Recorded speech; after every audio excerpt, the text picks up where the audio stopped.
Thanks, Alan. How you doing today? I'm gonna have a nice night. It's 1:44 in the morning.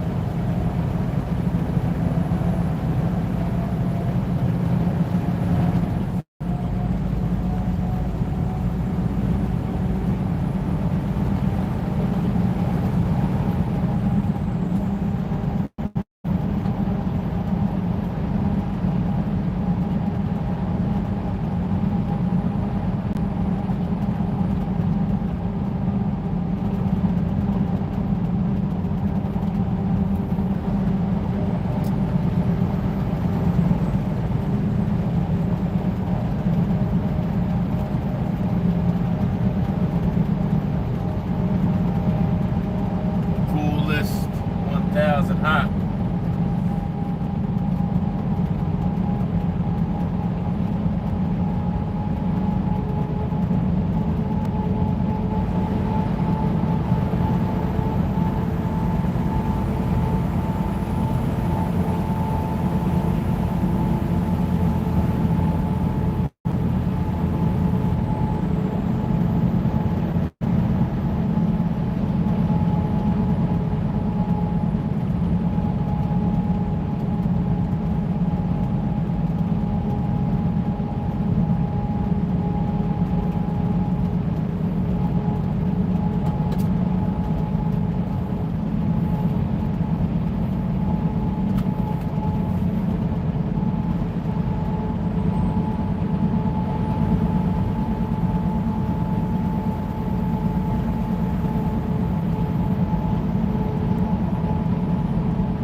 Thanks a lot, you guys.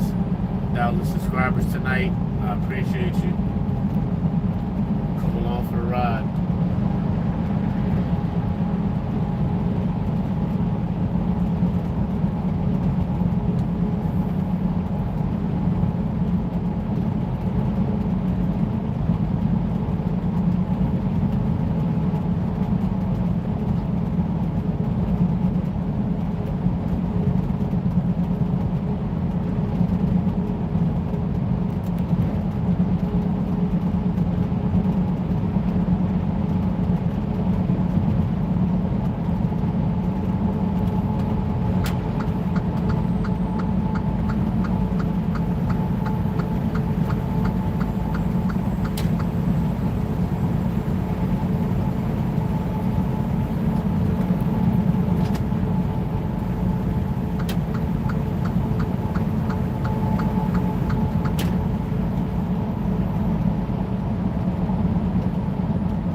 guys, Nick here with Nick Strength and Power. I've got a couple of interesting stories for you guys today. We are now not only under 2 weeks out from the Arnold Classic Ohio, but we are now about a week and a half away. So we're getting very, very close to the day of the show. And now we finally got another physique update from Derek Lunsford. I was looking back at Derek's page, and I talked about this a little bit in the last video. Derek and Samson have both kind of slowed down on posting updates. We've gotten closer to the show. The last update that Derek posted was the update that actually Steve Weinberger posted from his gym, Bev Francis Powerhouse Gym, and that was about 2.5 weeks ago. So that was the last significant update that we got from Derek as far as showing his physique, and that would have been 4.5, 5 weeks out. And then also the last posing video that we got from Derek was back in January. So this update that we got from Derek today, at a week and a half out, is the first one that we've seen in a while, and it seems to be one of the more conditioned updates from Derek Lunsford. I've been making the comment at a lot of the updates that we've seen from Derek so far during this prep that he looks like he's playing a little bit of a different game. He looks bigger, he looks fuller, and maybe not as shredded as we usually see him. This update at a week and a half out, though, seems to be a little bit closer to that more conditioned version of Derek. And again, we are a week and a half out, so we should expect these guys to start looking like this. And I think the main thing that stood out to me about Derek in this update was how crazy his quads look. He's got cross-range, in addition to the detail that you can see in his legs. Size-wise, they look crazy, and it could just be because we're so used to seeing Derek expanding his lats from the front, a front double bicep or a front relax or whatever. So he's kind of got his upper body narrowed a little bit, and I don't even know what you would call this pose. But maybe that's what's making the proportions look so crazy here, because to me his legs look insane in this update. But again, it could just be because the way Derek is holding his upper body is kind of narrowed compared to what we're used to seeing. And I'm definitely very intrigued to see what Derek is going to look like at this show. His first show as an open bodybuilder without working with Hani Rambod. And it's worth pointing out that, I mean, when Samson left his longtime coach, Milo Sarsha, and then just started working with his wife, that is when he won the Olympia. Not to say that's what's going to happen with Derek not working with Hani, but just an example, there have been instances where bodybuilders have left their longtime coach and then done better with a different coach. So it's not outside of the realm of possibility that could be the case with Derek now working with Chris Aceto and not working with Hani Rambod. But let me know what you guys think in the comments down below. What do you think of Derek's look so far, and what do you think of his chances at the Arnold this year? Can he defeat the reigning Mr. Olympia, Samson Dauda? Now, next up in the news, I saw this physique update of Sean Clarita yesterday. And again, I was very impressed. We've seen a lot of updates from Sean going into this Arnold, where again, he's doing the open class. And I think Sean is one of the more underrated bodybuilders in this lineup. I think that since he's been working with Boss of Outlaw, we've seen a bit of a transformation in his physique. He looks different, and he looks different in a good way. And I noticed that, the last time we saw him on stage, obviously, was the Prague Pro, Chris Bumstead, Martin Fitzwater, and even in that short amount of time from the Olympia to that show, you could see a marked difference in his physique working with Stefan for that show. And now he's been with Stefan for pretty extended period from the Olympia to now, giving them much more time to figure out the formula here.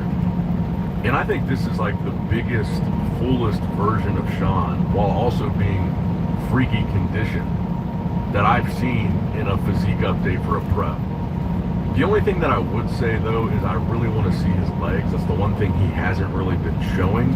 And at the Olympia, I think that's where most people noticed the biggest imbalance between his left and his right leg. There was something definitely going on with that. So I'd like to see what his legs are looking like. But also, his chest has always been kind of a weak point. It kind of gets dominated by his other body parts. That's always been the case. And while it looks a little bit fuller here, it still seems very noticeable to me. And again, he won the Olympia with that same chest. But when you look at the size of his arms and shoulders, they just kind of dwarf the pecs.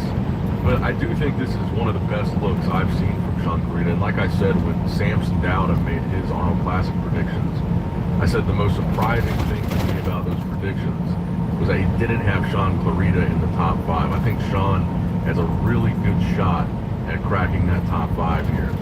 Because I'm kind of looking at it from the perspective of Samson, Derek, and Andrew were the top 3 Olympia players in 2024. So Samson first, Derek third, Andrew fifth, Andrew Jack. And then followed by Bonac, who was 7th at the Olympia. If you look back at the last Arnold Classic that Sean Corrida did as an open bodybuilder, he beat Bonac, Akeem Williams, and Justin Rodriguez when he placed top 5 in that lineup. And so by that logic, that could probably put Sean on paper in 4th place here. And that lineup, when he did the Arnold back in 2023, that also included Nick Rami and Nick Walker, who placed ahead of Sean Corrida. But they're not in this lineup. And maybe with a new coach, Sean might look even better now than he looked back then. Let me know what you guys think in the comments below. Where do you think Sean Corrida is going to end up placing in this lineup? Now, next up in the news, the latest physique update from Michael DeBull, showing off his back, and more importantly, I think showing off his conditioning here. He looks pretty crazy in this update. And again, Michael DeBull, and just like we talked about with men's open bodybuilding, Michael deserves some credit here because he's one of the highest Olympia placers in the classic physique lineup here at the Arnold, placing even higher than your defending Arnold Classic champion, Wesley Vissers. And of course, past placings are no guarantee with how anybody's going to place at their next show, because with bodybuilding, anything can happen. But as far as on-paper favorites, it is a good way of organizing. And this is a pretty similar update to the update that we just talked about a couple days ago from Logan Franklin, showing off his back development and conditioning. And I wonder, I do wonder if this conversation about Mike Sommerfeld and Wesley Vissers, what if everybody's completely wrong and Michael DeBull is in the top 2?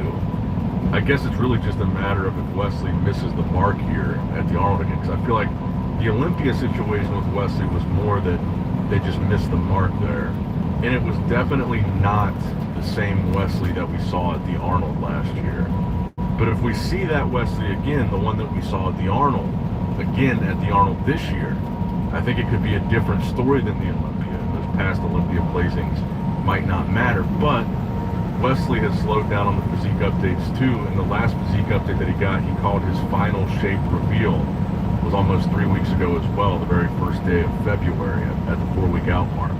But let me know in the comments below, what are your Arnold Classic predictions for Classic Physique this year? Will we have a new Classic Physique champion at the Arnold, Ohio in just a week and a half? Now, next up in the news, we got another physique update from Keon Pearson, this time weighing 228 pounds.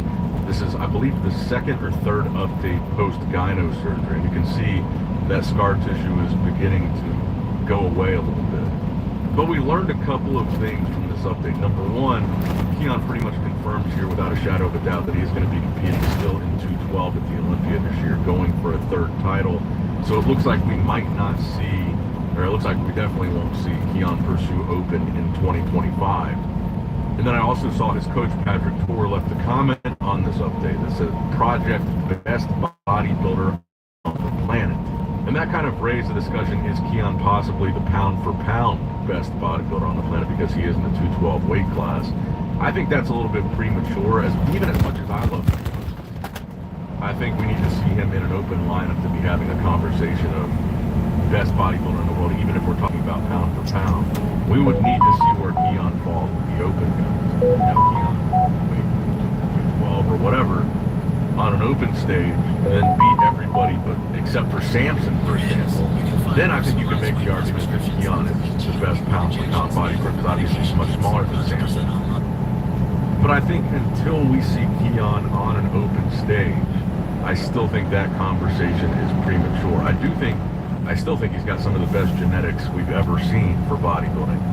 But I personally don't think you can have the conversation for a possible best bodybuilder in the world until you see that bodybuilder in an open lineup. And I think most 212 guys even agree with that. And I think that's why you see so many guys come over from 212 to the open class, like Derek, for example. I don't think you would argue that Derek was pound for pound the best bodybuilder in the world until he won the Open Olympia. Now, do I think Keon could come into Open and dominate and do very, very well right out of the gate like Derek did? Absolutely I do. And that's why I want to see it happen so bad. And I really hope that Keon just wins his third title in 212 this year. And in 2026, we see him shoot for open. But let me know what you guys think about Keon in the comments below. The conversation for pound best ever and his potential in open bodybuilding. Now, next up in the news, I wanted to include this physique update that we got from Akeem Williams, who obviously is also doing the Arnold Classic. I really don't understand why this happens with Akeem, but his posts always just get buried on Instagram. They don't really get much engagement at all. Like this one, his front double bicep, it only got 600 likes from yesterday, and it just kind of gets buried in the timeline. And I think Akeem has one of the craziest, I've said this multiple times, one of the craziest front doubles ever. And for, you know, a top pro bodybuilder prepping for a show, posting a gnarly front double like this, I just don't understand how it only gets 600 likes. And I also think the fact that Akeem was top 10 at this past Olympia puts him in the conversation for a possible top 5 position at this year's Arnold. But for whatever reason, I just feel like no one is really talking much about Akeem. No one's really talking about these updates or sharing them, engaging with them. I don't really know what the deal is. But I certainly think he's a freak. He's a mass monster. I think he's certainly in the conversation for one of the top spots at the Arnold. And even earlier today, I saw him post a video of him squatting that only got like 100 likes on it. But I guess maybe it's just because he doesn't post that often. And another guy that I've been checking their page like every day for a new update is Carlos Thomas Jr. We haven't seen him or his coach. I've been checking Patrick Torres' Instagram too. We haven't seen him or his coach post a new update of Carlos in a week, so he's kind of shut it down too when it comes to updates. But he's another guy that I feel like is a real dark horse here, but haven't really seen much at all of them. And the final story that I've got for you guys today, we got another rare physique update from Brett Wilkin. And again, as far as I know, I don't think he's doing any show other than the Olympia. He's weighing 278 pounds in this update. He was one of the very, very early qualifiers for the 2025 Mr. Olympia. I don't think he's doing anything else. So that could be why we haven't seen as many updates from him, because he's probably not prepping for anything anytime soon besides the Olympia. But like so many guys that we've been talking about, Brett has also switched from his old coach, Matt Jansen, to his new coach, Boss of Outlaw. Boss of Outlaw seems to coach half the IFBB right now. And that's another transition that we're looking forward to seeing in 2025, is what does that do for Brett's physique? How much of a factor do you guys think Brett will be at the 2025 Mr. Olympia? Top 10? Top 6?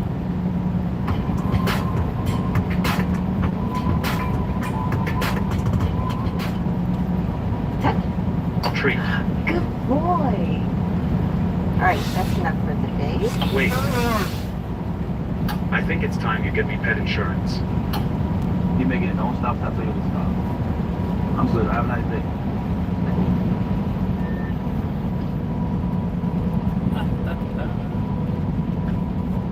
This is green. Not sure this is good. Right here.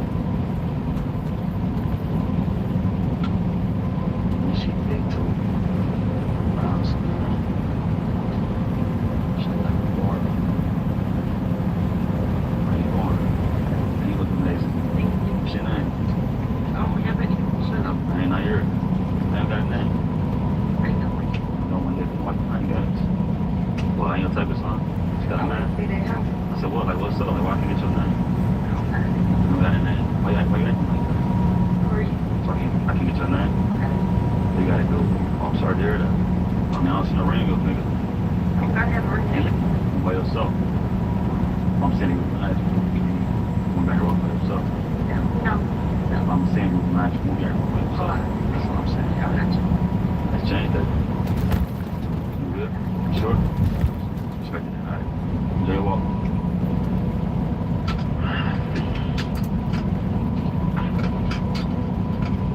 She got the man.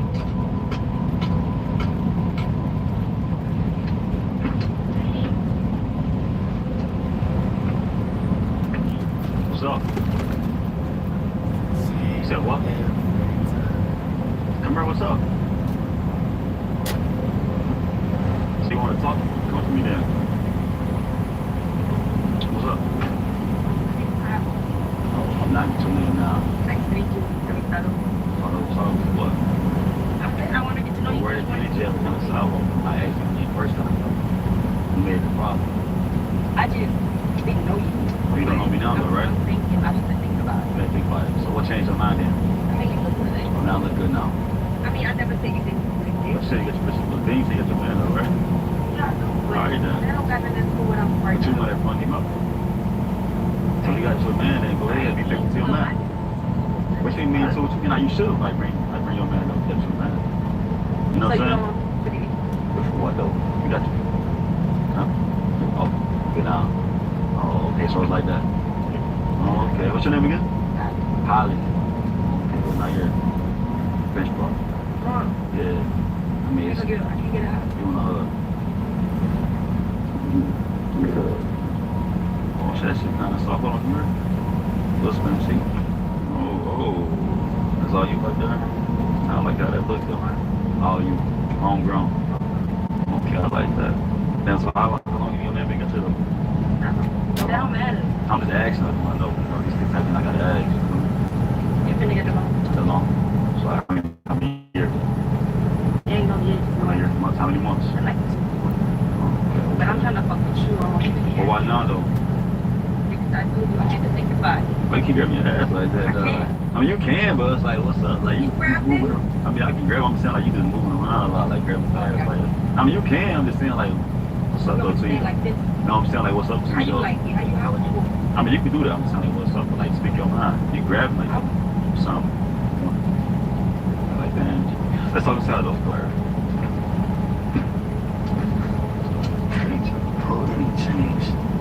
Hold it for real. So what's up, brother? What's up? Well, I'm not. I'm not bothered. I just moved out here. Relax. You say good. I just say good. You said it right.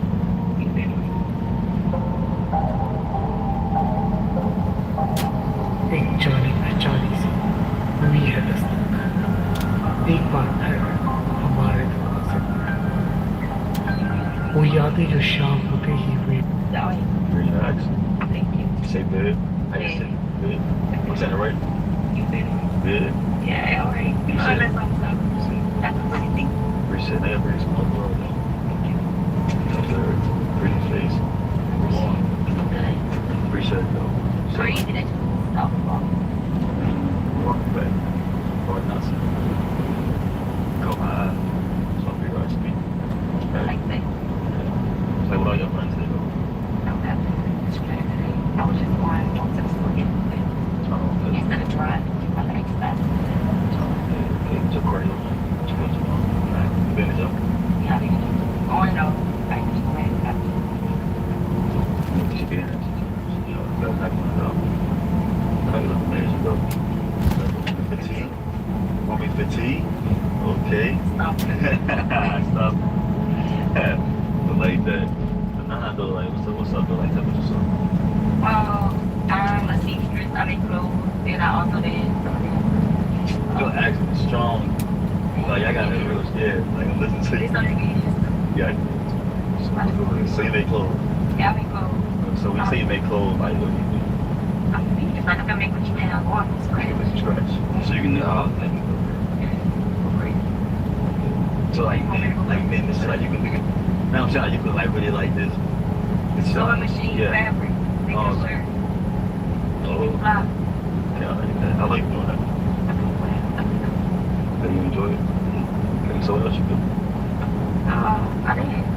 Okay, I like the dance. I also protect. Oh, so you a hustler? Is you good at it?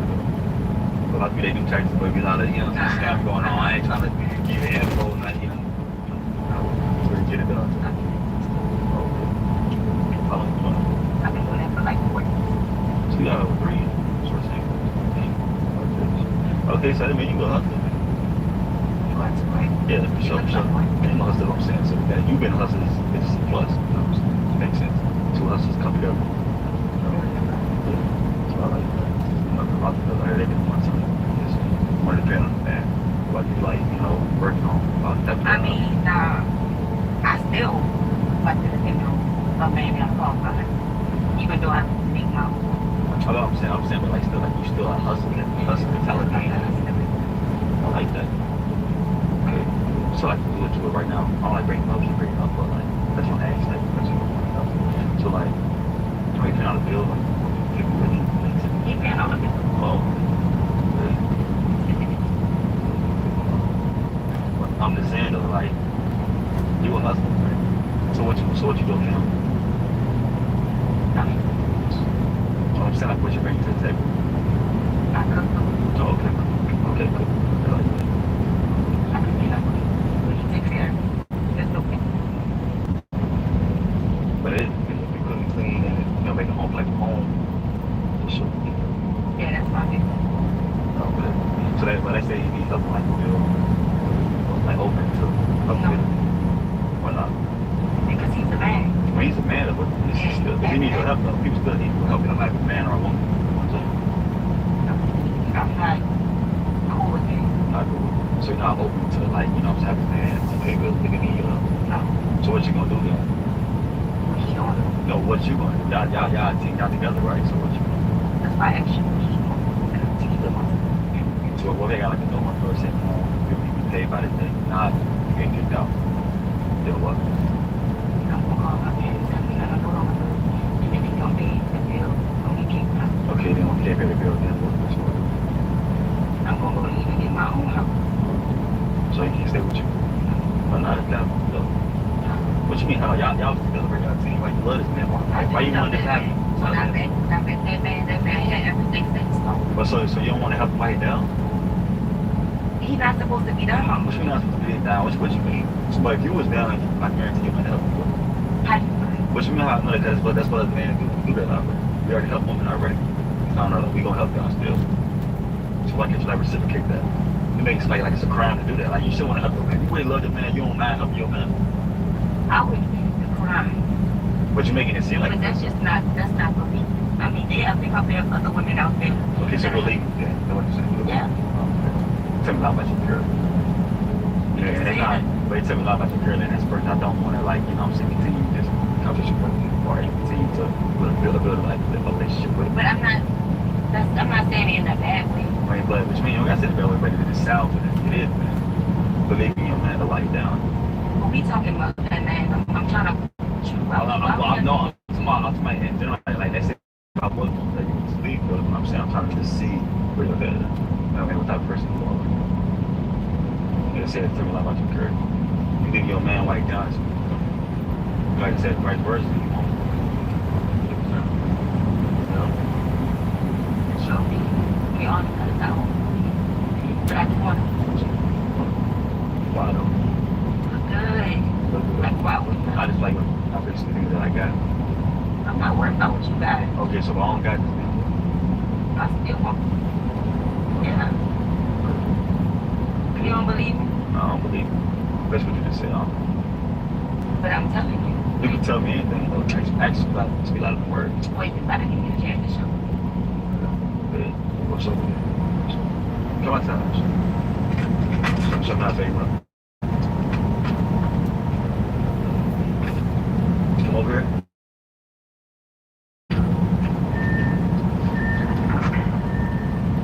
Show me that baby. That's all you right there, right? Every time I hit the engine, I want you to make it move. Alright. Alright.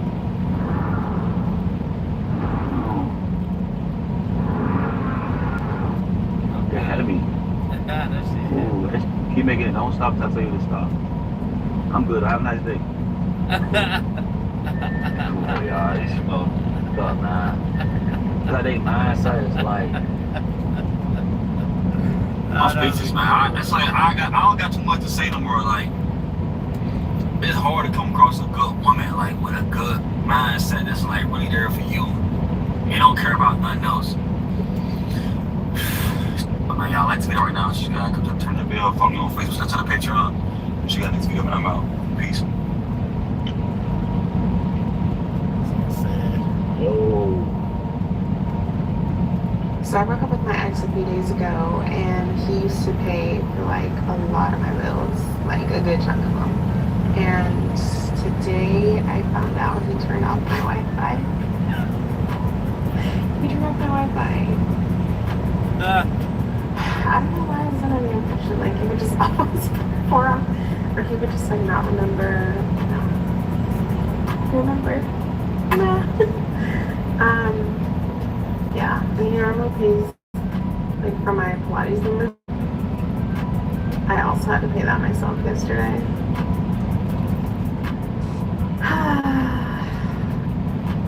But at the same time, I feel peace. So like, I'm just like, damn. I hope he doesn't remember other things that he's paid for because he's still paying for him. Oh my god, wait. Now I have to check. Oh my god, I don't know if this before. Oh man, good for that guy. Standing on business or action had to pay for your stuff. Y'all not together no more, right? Wi-Fi was the best first thing to cut off. It was petty, it was funny, it was deserving. I mean, dude, the message was received, my guy. Turn the Wi-Fi off, alright? Next, the light bill, the Pilates, man. No, you ain't gonna sit there and have free entertainment on me. You're not gonna sit there and have somebody else come and Netflix and chill on my Wi-Fi. Oh no, you're not about to go do Pilates, stretch, get all healthy and look good on my watch. I ain't tapping that no more. Well, I like this movie. Oh boy, I like this movie. Have you seen this? It's absolutely insane. Look at the presentation on what's inside this can.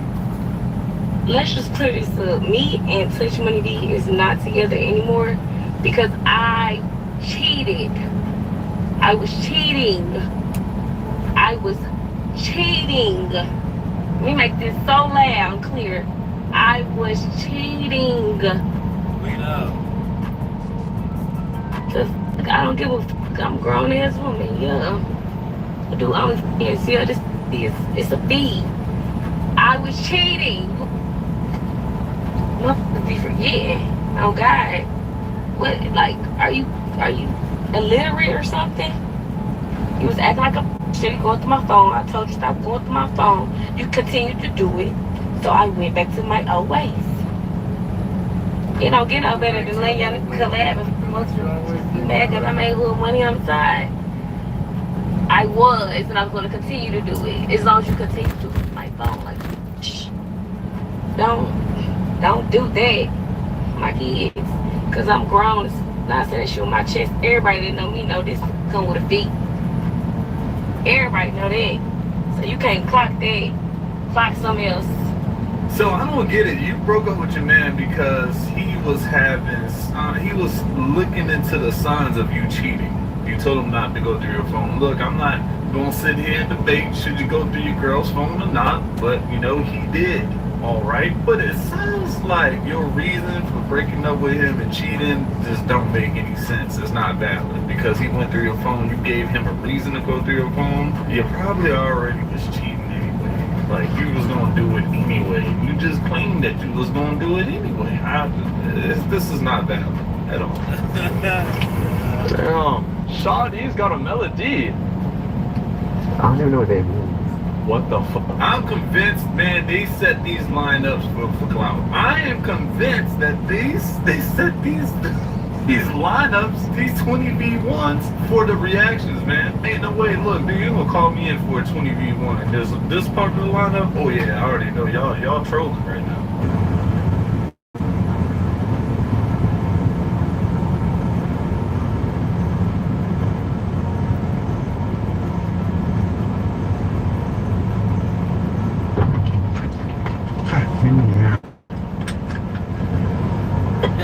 Man, she gave that man an Allstate, huh? It's all in good hands. Pretty much, that's what she gave that dude, bro.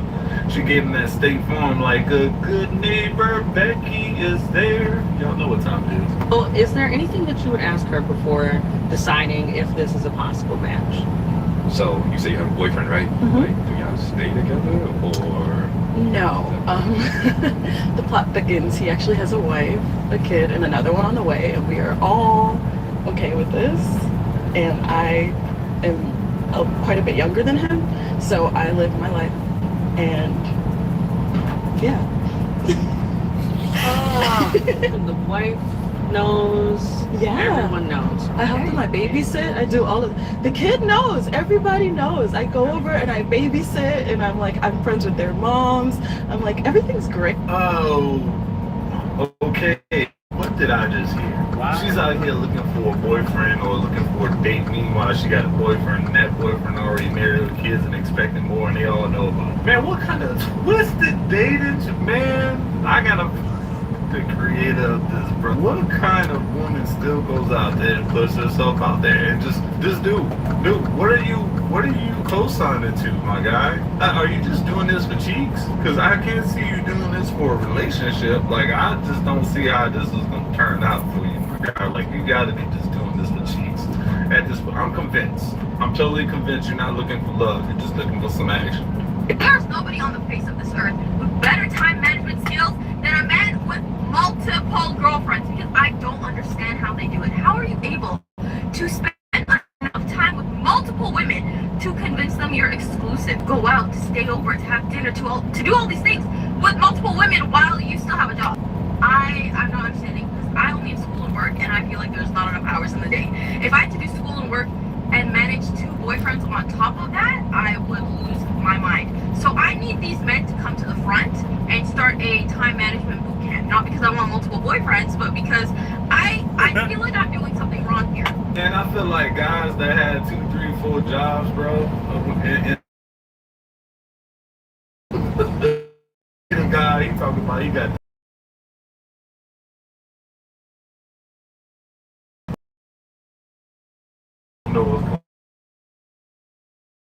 management, bro. I just don't understand it. She might be on something. Yo, what's for dinner, woman? Oh, I'm sorry. Let me just. Yeah, that's right. Toast it up. Homie saying I'm about to get the stuffing out of that up. I need to warm this macaroni and cheese up before I start digging. You know what I'm saying? As a man, bro, we have all been on the walk before. If you have never been on the walk, one day you will. It is really a redefining moment in every single man's life. And the event that kickstarted my walk was ridiculous, bro. My bitch did a top 32 most grimy thing on the planet. And like, I wasn't even super mad at first, but out of nowhere, my whole body just like enveloped with anger. Like, I just started punching, grabbing shit, throwing shit. Nothing else. Just in pure silence, just destroying shit. So now I told myself, all right, just go outside and get some fresh air. Now the reason the walk is so redefined is because you're already in crash dummy mode. So if somebody happens to try to play you while you're on this walk, bad things are going to happen. When I went on this walk, I made the conscious decision that if anybody tried to play me, I was throwing my life away that day. Luckily nothing happened, and I just went about my work as normal. But man, I didn't even have no music in. I was just walking, staring blankly into the air. I mean, I'm sitting on curbs and sidewalks and shit, sitting on benches just looking. And I finally decided to throw some AirPods in. We started playing back watch how we would play way before I endured in the pain. One little tear dropped down my eye, bro, that shit was fucked up. And man, that was just the first walk. Nigga done been through multiple walks. And it really just has me pondering on life. What went wrong in my life that brought me to this point? Once you go on a walk, you'll end up recovering from whatever event put you onto that path, but you'll never truly recover, bro. Like, that shit will always be in the back of your head. Never forgotten. Man, when I came across this clip, man, I really thought about all the times I took the walk. The walk could mean anything, bro, in life. The walk is canon. It's a canon event that happens in almost every man's life where they just don't know where they're going. They just walk. I'm going for a walk. Probably don't even say they're going for a walk. I'm going for a walk. In that walk, they contemplate years of life, past and in the future. What they're gonna do? What this is life-changing moment? I'm telling you, man. If a man ever says he's going for a walk, just let him do it. Don't stop this man from walking. Don't try to interrupt the walk. Just let him process this, whatever is going through his mind, because it is definitely a healthy move. I'm just saying, like, y'all, I remember I was going for a walk because something I was going through, man, and we had to move out of a house, and I specifically needed something to do, and I put the responsibility on other people. And when it came down,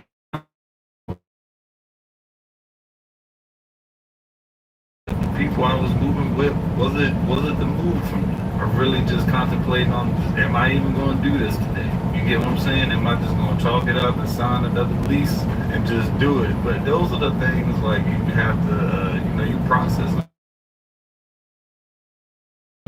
decisions, all those type of things on that walk. Guys, if you ever had that walk, leave it in the chat. We're gonna talk about every guy to leave their walk. Why did you take a walk in the comments? We're gonna sit there and just talk about it there. Alright guys, check this out. If you have any type of foot pain or heel pain, you need to check out these socks. What they are, they're clinical grade compression sleeves that instantly eliminate any type of foot discomfort, like inflammation, bunions, plantar. Need every guy to leave their walk. Why did you take the walk in the comments? We're gonna sit there and just talk about it there. I don't think men like women anymore.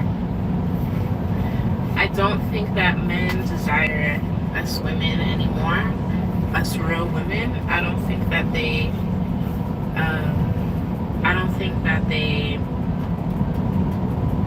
value us like they used to. Men aren't really putting out effort.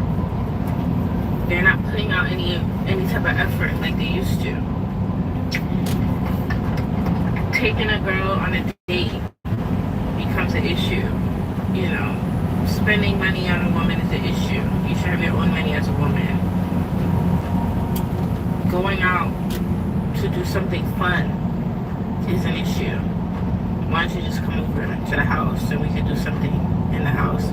I don't know. Maybe it's because I'm from New York, but I see women all over the globe complaining about what's happening with men nowadays. Is it women that's making themselves desirable anymore? Because there are beautiful women out here, beautiful women, ambitious women, caring women, nurturing women who are outside looking for love, and men that just can't keep up with that. Like, they're not communicating with them. They're not willing to hang out and do fun things. What happens to the fun in life? What happened to life being exciting and fun and maybe I'm boring. Going out and discovering the world? What are y'all doing? What are y'all men doing other than that? What are y'all doing? Working. What are y'all doing? Like, what are all y'all men doing? What are y'all doing? Yeah, working. If it has nothing to do with a woman, what are y'all doing? Are y'all working? Yes. Because we're working too. Women are also working, and we still can do things. We still can go on vacations. We can still go out to eat. Why are us women going on vacation with our friends? We're going on vacations with our friends. We're going out to eat with our friends. We're going to do fun things outside with our friends. We're celebrating birthdays with our friends.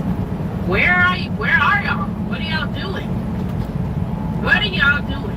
Where are you guys? Where are you? Where do you guys exist?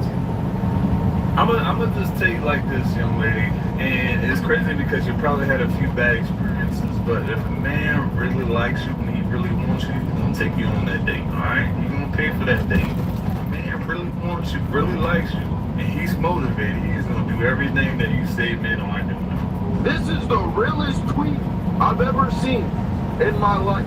It is really crazy because it's so true. Nobody treats you better than the girl that you don't want. Like, the girl that you don't want is going to treat you better than your mom who birthed and raised you. Like, the girl that you don't want will literally do anything for you. She will take charges for you. She will hold you down if you're broke. If she won the lottery for $1 million, she would give you the ticket. And it's literally the most insane thing ever. Because the moment you actually start to want her is the moment all that treatment goes out the window. It's like the only reason a girl would ever treat you that good is because they know you don't want them. But try to get that treatment out of a girl that you actually want, and trust me, it's just not happening. I feel like this can go both ways, man. This can go for both male and female. All right, and, you know, you're gonna have somebody that's really into you, you're not really into them, and they're gonna try to give you because they're sitting there trying to prove to you, man or female, that they're worth it. They're worth being in a relationship. They're worth your company. They're worth your time. All right, they're worth everything, the investment, all that. That's what that's for. And meanwhile, you're just not giving them no play. You know. Meanwhile, you're probably doing that to someone else that probably don't like you, entertaining someone that you don't like that's trying to get with you. Isn't that crazy how life works? Somebody said that we should be able to call in healthy. Like, yeah, I feel real good today, but I don't want to waste it on work, so I'm not coming in. Last girl was strolling through Ulta and she heard her main voice coming from another girl. Mind you, it's Valentine's Day, so she's just trying to pick up a couple makeup items before she go pick up her main gifts. And she hear her main voice. So she goes to the next aisle. She listens to the conversation. And she like, let me call you. So you know when you're on FaceTime, it'll like pause the screen for the person. So the girl is like, somebody calling you. He's talking about, oh, that's just my mom. And he ignores the girl phone call. His girlfriend phone call. So what she do? She snatched the phone like, oh, I'm your mama. Hold on, that's too fast. You snatched this girl phone out of her hand. What if she was swinging? That would be my first instinct. Somebody snatched my phone. My first instinct is to swing on you, but she didn't swing.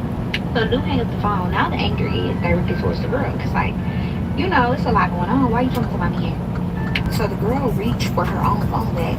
Oop, girl hit her face. She started going through the phone. She see a message. The girl saying, I hope you ain't still playing house with that dude. Hold on. So you know he's playing house, but you still messing. Have you ever been to the house? Because they live together. And they got 2 kids. Mind you, they still inside the Ulta. So they end up walking out of Ulta. The girlfriend still got her phone. They out in the parking lot. The girlfriend ends up throwing her phone on the ground. And she picked it back up and handed it to her. Girl ain't want to fight. That was the end of that. Like, she yelling and all this stuff, but ain't nothing happened. By the time the girlfriend get home, the boyfriend already at the house. Oh, I forgot to mention. He was telling the other girl, like, all the stuff he got her for Valentine's Day, all these plans for Valentine's Day, but he didn't get his girlfriend nothing for Valentine's Day. So, of course, when she at home, she put hands on him, too. So, she put on his dress, you know, do something about their dress or whatever, but he knew he was wrong. The girl ends up calling him, and, you know, she going off about what just happened and stuff like that. And the girlfriend tells him to tell her, like, I don't want to be with you, you were a big mistake. We all know that don't matter, that don't work. Later on, he gonna tell the girl that he's sorry, he didn't mean that, and the girl told him to say that. But he said it anyway. But the girlfriend said that she is on him, she moving out the place, and all that stuff. I'm gonna put her page down below so y'all can stay updated on what's really gonna happen. If she go back to her, You cooks. I don't know. I can't see you getting out of this situation at all. Like, not at all, bro. If you're gonna cheat, you gotta cheat with someone else. Maybe outside the city. You get what I'm saying? If you're gonna do that, damn, bro. And it's crazy because sometimes men. Well, I ain't gonna say sometimes. Sometimes you hear the stories about men who date women who are almost exactly the same people, but with just minor differences. And then the only difference is the thing that your main girl don't do on a regular basis anymore. She might have did it when y'all first met it 5 years ago, but she ain't doing it now. So you go mess around with someone that's similar that will do those things, but pretty much the same person. It's crazy. Maybe even look the same. You got a type. Hi, welcome in, darling. No. What brings you up tonight? This is I've been single for a while, and we'll communicate with gentlemen or men, whatever you want to call them. But I can't seem to bag them, and it doesn't turn into a relationship. So I don't know if it's my Instagram. I know it's not the way I dress.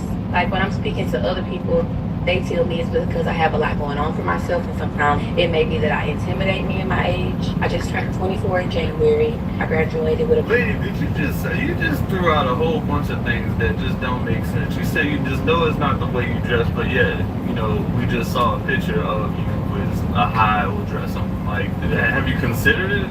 Might be the way you dress. Like, you just automatically wrote that off. And then the problem is you keep going to other people for their opinions. What am I doing wrong? Why am I single? you need to start looking in the mirror and trying to figure and ask yourself those questions. All right, like I think you're looking for validation from other people and reasons from other people, and you're just not getting it. And that's probably why you're single. Another reason why you're really in a bad dating climate.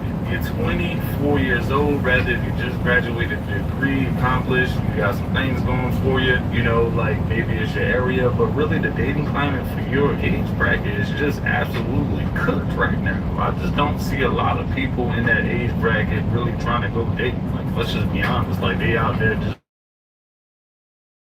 that, like, you know what, I'm gonna just do my own thing. I'd rather just go to work and play video games all day. Meanwhile, the girls are sitting there going on dates with their best friends and still single and just going to work because that's what they do. They just go on girl dates 5 days a week. I just don't know. I just think your dating climate's hit. Maybe you need to get into a different age bracket and try that. I'm not saying like, you know, lower your standards or change it, you know, but try something that you haven't tried before. Try a different area that you haven't tried before. That's all I'm saying. Mix it up a little bit.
The long-awaited Spawn reboot is finally out of development hell and moving into active production. A huge milestone for a project that's been stuck in limbo for years. Jason Blum, the mastermind behind Blumhouse, confirmed the news, and fans who've been waiting forever are now buzzing with excitement. The film has an official title now, King Spawn, hinting at a possible shift in both tone and narrative scope. This isn't just going to be another dark superhero story. It sounds like they're diving deep into Al Simmons' personal struggles while expanding on the twisted, mythological side of the Spawn universe. The screenplay is in the hands of an all-star trio, Matt Mixon, Malcolm Spellman, and Scott Silver. Mixon and Spellman are known for their work on The Falcon and The Winter Soldier, while Silva co-wrote the Oscar-nominated Joker with Todd Phillips. Todd McFarlane, the creator of Spawn, couldn't be happier with how the script is turning out. He said the writers stayed true to his vision, and his only demand was that the story be badass and terrifying. McFarlane's promising that this movie won't play it safe. It's going full-on R-rated and embracing the horror roots of the character. McFarlane himself is stepping in as an executive producer. When asked about the reboot's progress, he gave a hopeful update, but admitted he's not spilling any more details until things are 100% locked in.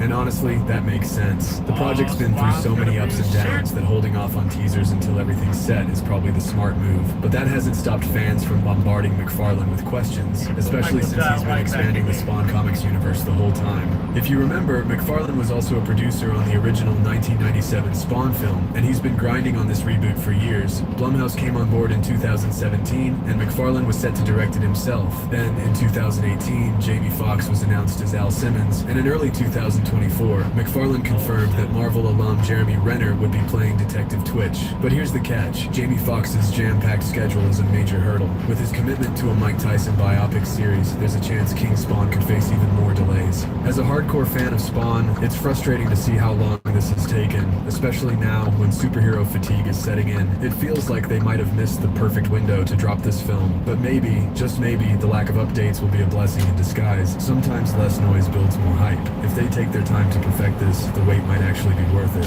McFarlane's also optimistic about the success of Deadpool and Wolverine paving the way for King Spawn. With R-rated superhero films doing big numbers at the box office, he's confident that Spawn could ride that wave. While the reboot was initially expected to premiere in 2025, that seems unlikely without a solid production start date. Todd's been fighting for nearly a decade to bring this reboot to life, and one of the biggest roadblocks has been finding the right director. He originally wanted to direct it himself, but later admitted that studios probably wouldn't trust a first-time director with such a massive project. McFarlane's first concept was wild. Spawn was more of a ghost, an urban legend whispered about in the shadows, hunted by the police. He made it clear that this wouldn't be some watered-down Marvel or DC knockoff, but his original script has already been rewritten. Jason Blum mentioned that he's read the new draft, and he's really happy with it. Now the next step is finding a director. Personally, I think Robert Eggers would be perfect for King Spawn, but he's busy working on a werewolf horror film. Still, considering Eggers' unique visual style and his obsession with authenticity, it might be worth waiting for him to take the reins. We've been waiting nearly 30 years for this reboot. Why rush now and risk a flop?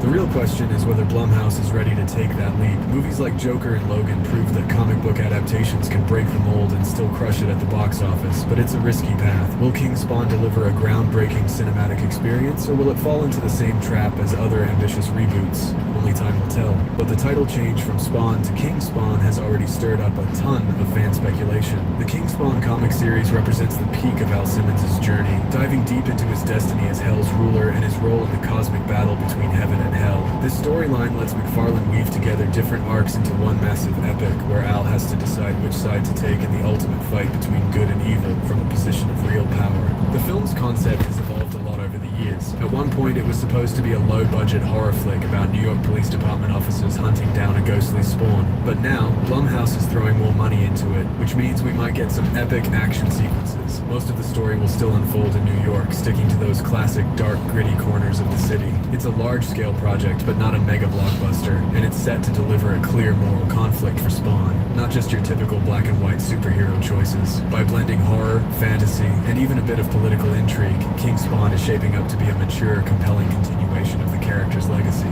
That depth makes King Spawn the perfect choice for an adaptation, though it looks like they won't stick strictly to Simmons' classic origin story. Instead, they might use flashbacks to show how Al became Hell's mercenary. Neither McFarlane nor Blum has confirmed if the film will follow the King Spawn storyline exactly, but the title hints that this darker, mythologically rich arc will be the foundation. Blum has teased that the project will stand out from other comic book movies with its bold, original approach. The horror elements and guaranteed R-rating signal a sharp departure from the usual superhero formula, leaning into something raw and unfiltered. Blumhouse plans to start production this year, and since the script is finished, filming could kick off.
day. Every day. Every day I To a particular person? And anybody. I got buttons in the primary. You've never been in love, TK? I'm always in love. I'm in love. TK, stop. You know what I'm saying? Like right now. TK, stop. You know what I'm asking you? Yeah, no. You've never been in love with a person, a girl. No, I would never allow myself to be vulnerable like that with someone. Because here's the thing about real life. That's you in bed with your girl, you gonna give her your life, and your girl gave you your life. She looks at one wall, you look at the other wall. And one day that person wakes up and says, I don't want to be with you. You have dedicated your life. And as you said, it's a risk. That's not a risk I'm with. I'm willing to gamble. I can't put, most of y'all right now got your lives in somebody else's hand. Your life is in someone else's hands. Whether that person, whatever that person does, if they do success, you're happy. If that person dies, you're fucked up. Right? If a person cheats, you're emotionally fucked up. I can never allow someone to have that type of control. Now, I know a lot of you guys have heard that before. You may have even heard it from me. And there's nothing more painful or hurtful than someone who you have given your all to and you think it's going to last forever, taking vows. The next thing you know, this person wakes up, as he said, and doesn't want to be with you anymore.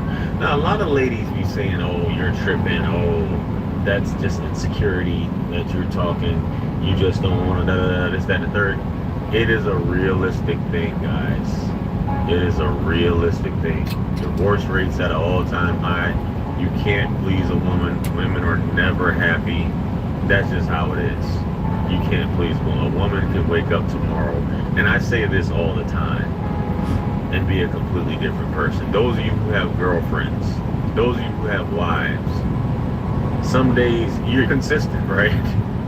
But some days she just doesn't want to talk, she doesn't want to have anything to do with you, she just doesn't like you, and she just doesn't, and that's how women are. That's why women, as far as relationships go, I don't think they're really equipped to really be in relationships, even though they want to be, because they're so flip-floppy when it comes to that.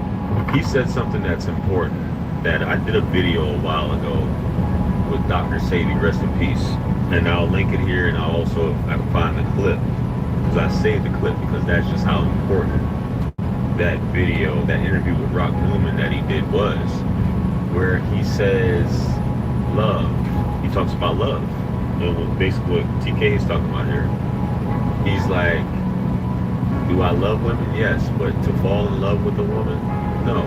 He says people are too focused on that as far as the identity part, which is what TK was talking about. The identity part where you're so in love with this person that once this person separates from you, which we all will, relationships, all relationships are going to come to an end, guys. I say this all the time. All relationships will come to an end. But when you are blindsided, which a lot of men are, they're blindsided by a woman, and she's just gone. I always say this, and it's not to paint a picture, but it's just for awareness, guys. It's just for awareness and for women to understand, because women seem to be oblivious on the way they conduct themselves. A woman's feelings come first. She doesn't care about anyone else's feelings, including her kids. Her feelings come first. All that marriage vow stuff is cute, but the way things are now, I'm out of here. And then when they tell you, they fault you for not wanting to get married because you just don't want to deal with that type of ish. I feel like everyone, a marriage isn't going to stop you from leaving me. And women try to use that as, well, if you're married, you can't just up and, no. A woman will still up and leave you. We're not talking about abuse or anything like that. A woman just be like, yo, I don't like this dude anymore. I don't love this dude. There's another dude, you know, that women like newness. Women like excitement. Women get bored easily. So why would you want to get, it's not a good gamble. The odds are, what, 60-70% chance that this shit is going to fail. So why would I want to gamble on that? I don't think I would want to gamble on that. It does not make sense for me to take that chance. And let's not even talk about the financial ruin that you could end up in, and the fact that you could be kicked out of your place. You can see another man. This man is living in your place. You have to pay the bills. about you don't have a place to stay. All types of foolishness that a woman doesn't care about. Bro, it's brutal. Like, divorce is brutal, bro. Handcrafted and assembled.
What is up, guys, and welcome to another episode where we pinball all over the place. And this is not intentional. I did receive feedback on the last video that you guys actually enjoyed it, so that was really cool. Quite frankly, we just got a lot of random cool shit going on, and I want to cover it all, but I can't throw it in one topic-based video, so we're doing this again. First and foremost, it is the final week of the Evo 5 giveaway, where you can take home my yellow Evo 5 and $6,000 cash. We did our final merch drop, including one of my favorite designs that's kind of a departure from other stuff we've done before. There's a bunch of rad CP9A Evos with a simple front, a new hoodie, and a big front print design too. Go support the team, get entered for a chance to win a cool car, because it all ends Friday. Now, if you remember to one of the last videos of this car, Sean didn't get a fair lap in it because the key kind of got broke inside the ignition.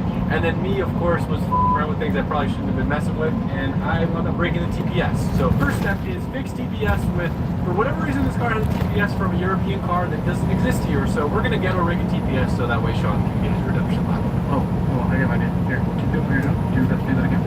Yeah. Lift up like that. The homie Hartsock's in town, and he let me know that Link actually has a sensor, a TPS sensor, with the exact half moon that we needed. Not only does it feel like a glove, check this out. If you remember the old TPS sensor, we couldn't even bolt in. We just had it held on the zip ties. This one's actually going to bolt in. That's sick. So my up actually turned into an upgrade. Yeah. Look at that. Yellow looks like 5 volts to me. Yeah. But, oh, that's cool. Got instructions too. Hey, man. What would we do without you? Figure it out. Probably what you guys can do on right now.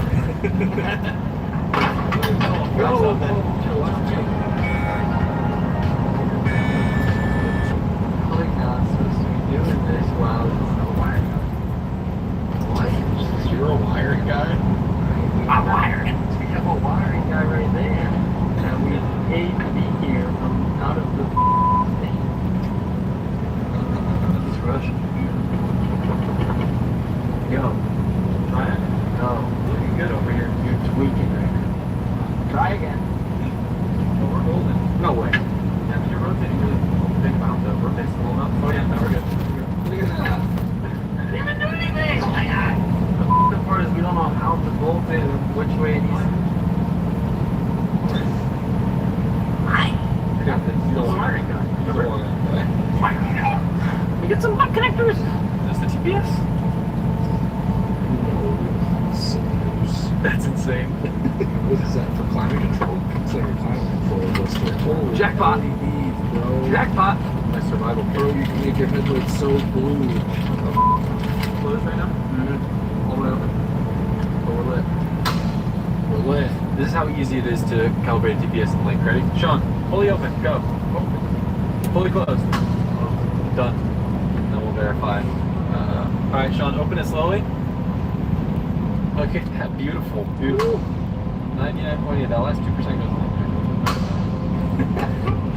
there. Alright.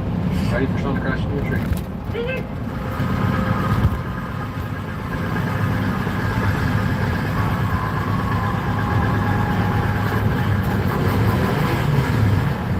Everybody's in town today. Look, Seamus is here. It still blows my mind. Like, I read your name as Seamus. It's Seamus. Big Honda guy, what do you think? Do you like it? It's pretty alright. You know, how's it limiter? Oh, it's good, but you know what? It doesn't actually like hit limiter much when you're drifting because it's loaded up so much, and the power kind of rolls up. Hey, can you explain inside scientific terms why it sounds like it's rod knocking due to the BMW transmission? Like, what is it, the dual mass flow? You've got no guibo. So that's one part of it, because the output shaft will just chatter. And then you have a single mass flywheel, so it'll make noise there too. They just have really big backlash inside the gears, so what you're hearing is to the pulses of the motor. People are like, oh, the booster boys helped you, and that's why your motor's knocking. Shut the f up, you don't know shit. Right. Listen, I pushed the clutch in and she sounds butter. Ready?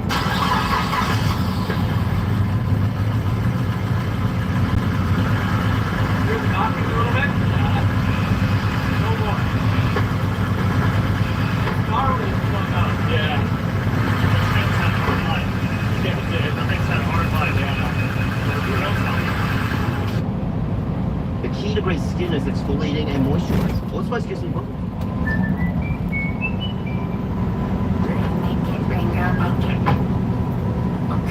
You again. Everybody's loving that grub up deal with Prime, huh? Should we just start carpooling? Amazon Prime member? Nothing's that hard line. Who knows how?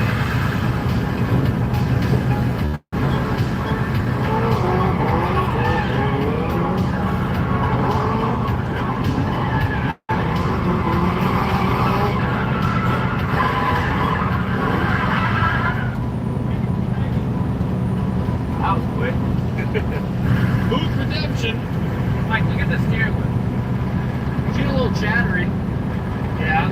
I told him to fix it the last one.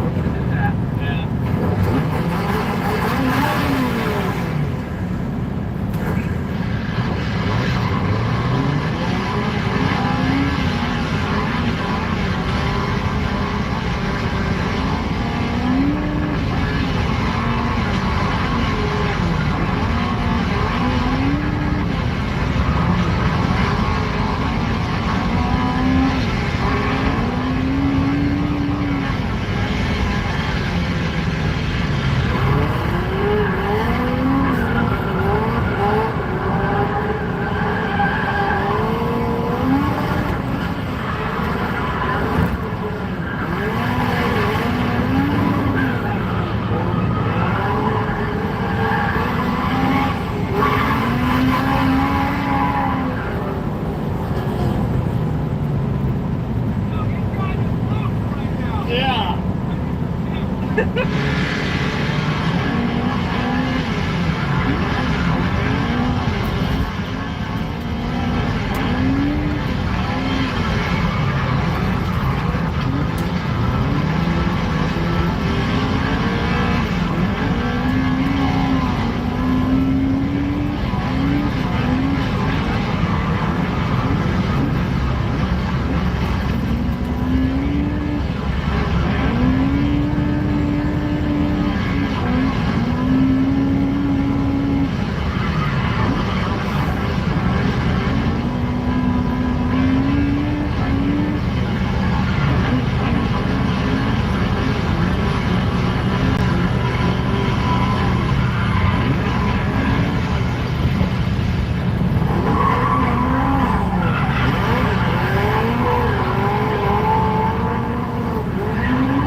drive, right? More fun than bike. Is it?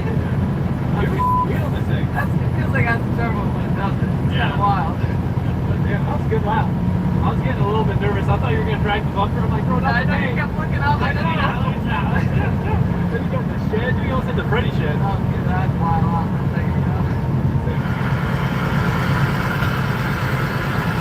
I saw in the comments we put the oil seals in backwards. In my defense, they were in backwards before.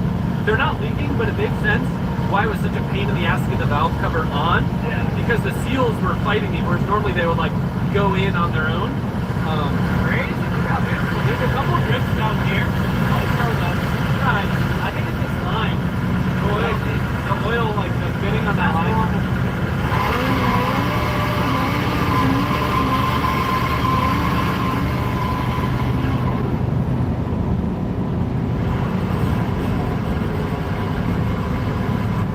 My last time I get to drive the LU before it's given away. We're taking it 4 deep to the local, I don't know what you call it. I guess you could call it the Gator spot because they sell Gator there. Yeah, I'm getting a burger though. Them Cajun gold tenders are calling my name. You'll see, we'll show you the menu. Yeah. You guys can come along. Alright, so it plugs it in. Perfect. Start the car. Now my $2,000 scan said it was a catalytic converter. Let's see what the menu. Yeah. You guys can come along.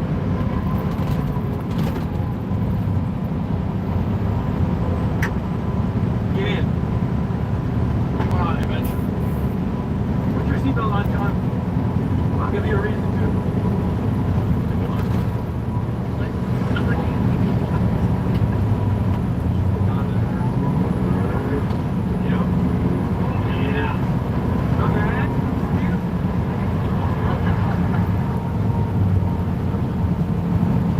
The Gator spot was closed, so we're going to the local bar. Look at the color on this Lexus. Like rose gold. I got the Let me see.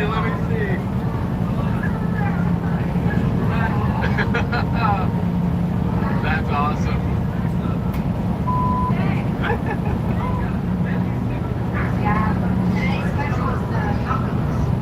Tacos. Hell yeah.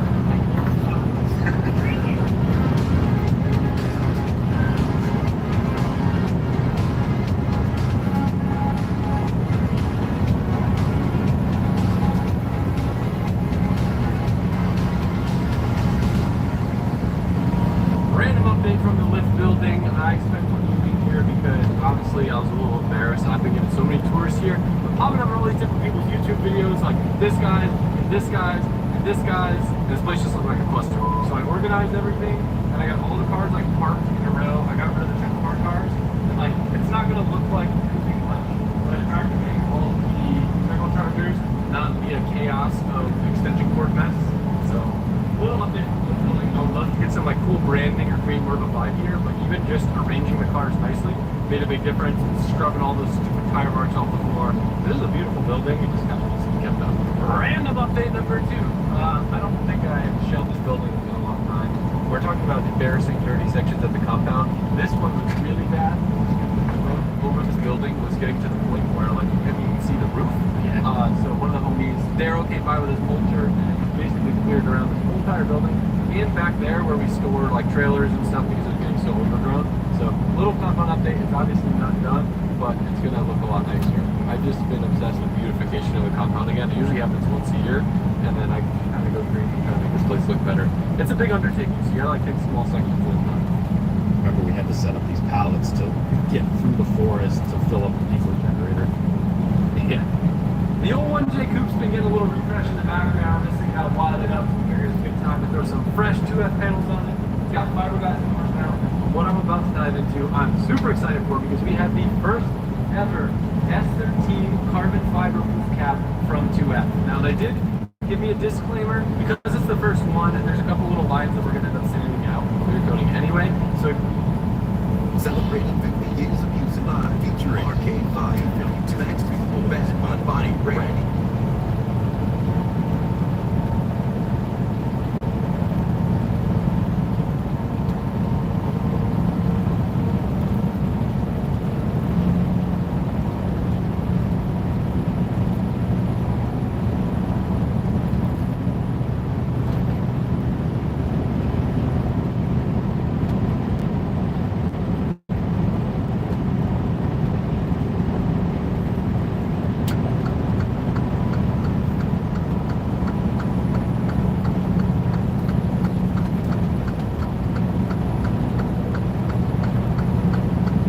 Exercise number 1 for arms is barbell curl, 6 to 10.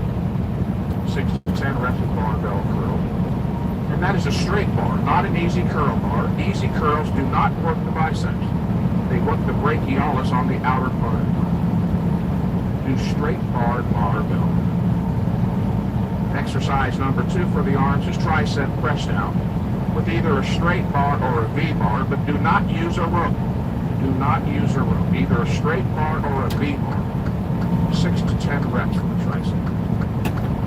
And if a press down machine is not available, perform 1 set of lying French presses for 6 to 10 reps. Immediately after the press down, in superset fashion, proceed to dips between parallel bars for 3 to 5 reps to failure. 3 to 5. If you can do more than 5 reps with your body weight, then add weight. Exercise number 1 for arms is barbell curls, 6 to 10. 6 to 10 reps of barbell curls. And that is a straight.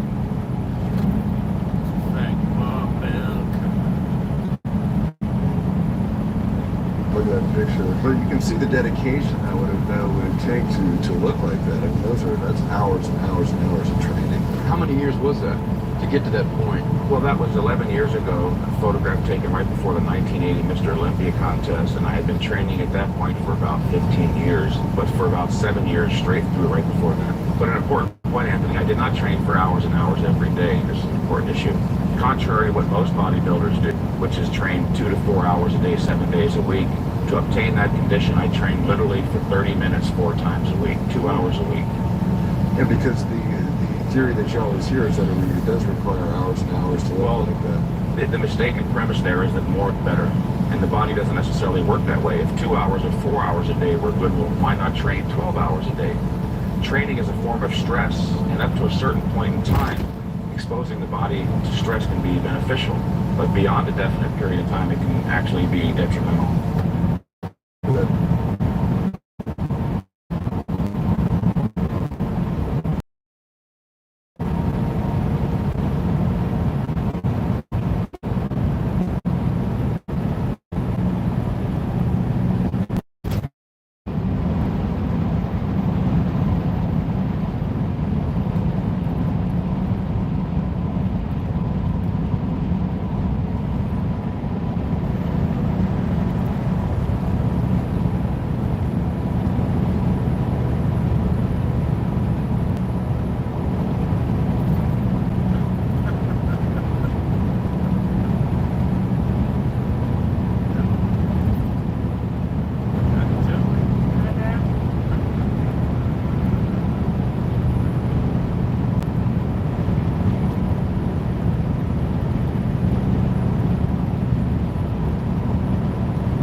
Welcome to Audit the Audit, where we sort out the who and what and the right and wrong of police interactions. This episode covers resisting and obstructing the First Amendment and traffic stops, and is brought to us by Honor Your Oath Civil Rights Investigations channel and Accountability for All's channel.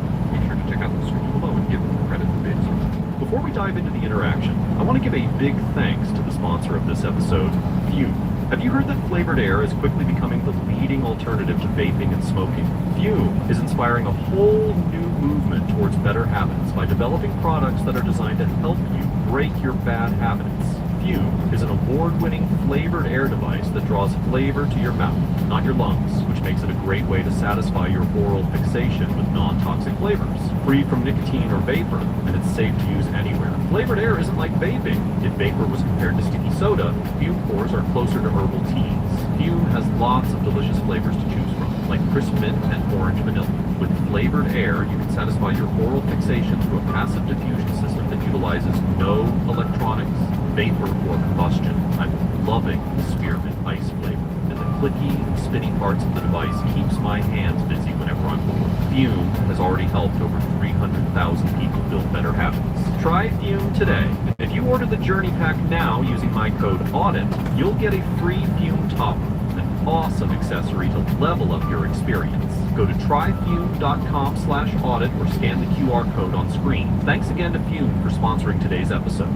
On February 24th, 2024, Deputy Kanarick of the Okeechobee County Sheriff's Office performed a traffic stop on a participant in a charitable event who was allegedly traveling 63 miles per hour in a posted 35 mile per hour zone, and later called Deputy Satalante for backup when she had issued the citation. The driver, along with a large number of other participants in the charity event, which involved high-end luxury vehicles, pulled into a gas station parking lot in Okeechobee, Florida as the traffic stop was being performed. Among this group of citizens was Pro Football Hall of Famer and Super Bowl champion Warren Sapp. The interaction that followed was captured on the body cameras of the various officers involved.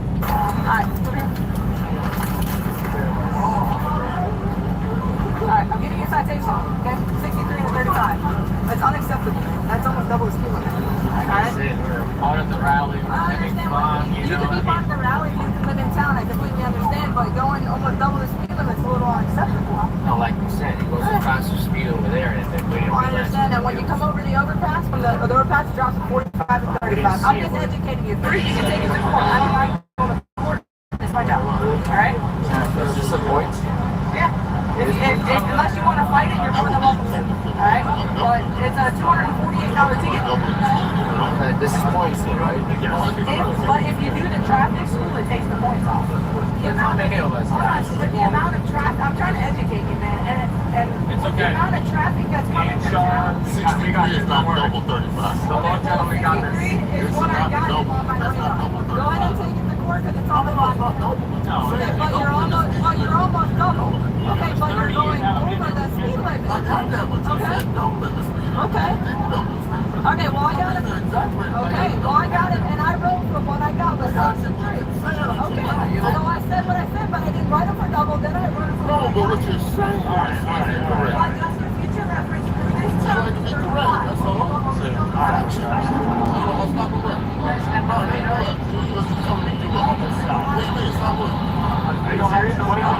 Want to go to jail today? I go to jail for obstruction. Again? Obstruction is a physical thing. Would you like to go to jail? Would you like to go to jail? Obstruction is a physical thing. Would you like to go to jail? You do know that, right? I know the law. Obstruction is a physical thing. What did I do that physically? Obstruction her for doing her job. What did I physically do? It's a physical action. No, not either. Obstruction is a physical action. Not freedom of speech. Not freedom of speech. You know, that's constitutionally protected, right? Yeah, that's right. If you don't remember your name during this investigation, that's obstruction. What's your name? What's the name of that number? 734. Cool. Alright, 734. Mr. Sapp points out that the driver was not traveling at double the speed limit, as Deputy Kanarick claimed, since he was only going 63 in a 35 mile per hour zone. And, following the interruption, Deputy Satalante asks Mr. Sapp for his name.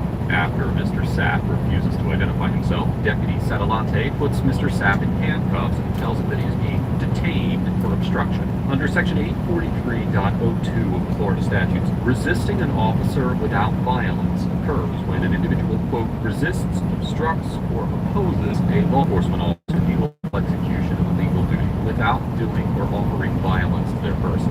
Simply arguing with or verbally protesting an officer typically does not amount to obstruction under this statute, and the courts have repeatedly held that quote-unquote mere words or verbal opposition without more are insufficient to establish probable cause for resisting an officer without violence. For example, the 11th Circuit Court of Appeals, which has jurisdiction over Florida, explained in the 2024 case of Poland versus Smith, quote, Florida courts have generally held, with very limited exceptions, that physical conduct must accompany offensive words to support a conviction under Section 843.02. This principle aligns with the First Amendment protections outlined by the Supreme Court in the 1987 case of City of Houston versus Hill, where it held that an ordinance that criminalized verbally interrupting police was unconstitutional. Specifically, it said, quote, the First Amendment protects a significant amount of verbal criticism and challenge directed at police officers. Speech is often provocative and challenging, but is nevertheless protected against censorship or punishment, unless shown likely to produce a clear and present danger of a serious substantive evil that rises far above public inconvenience, annoyance, or unrest. Therefore, it is highly unlikely that a court would conclude that Mr. Sapp's conduct in arguing with Deputy Canner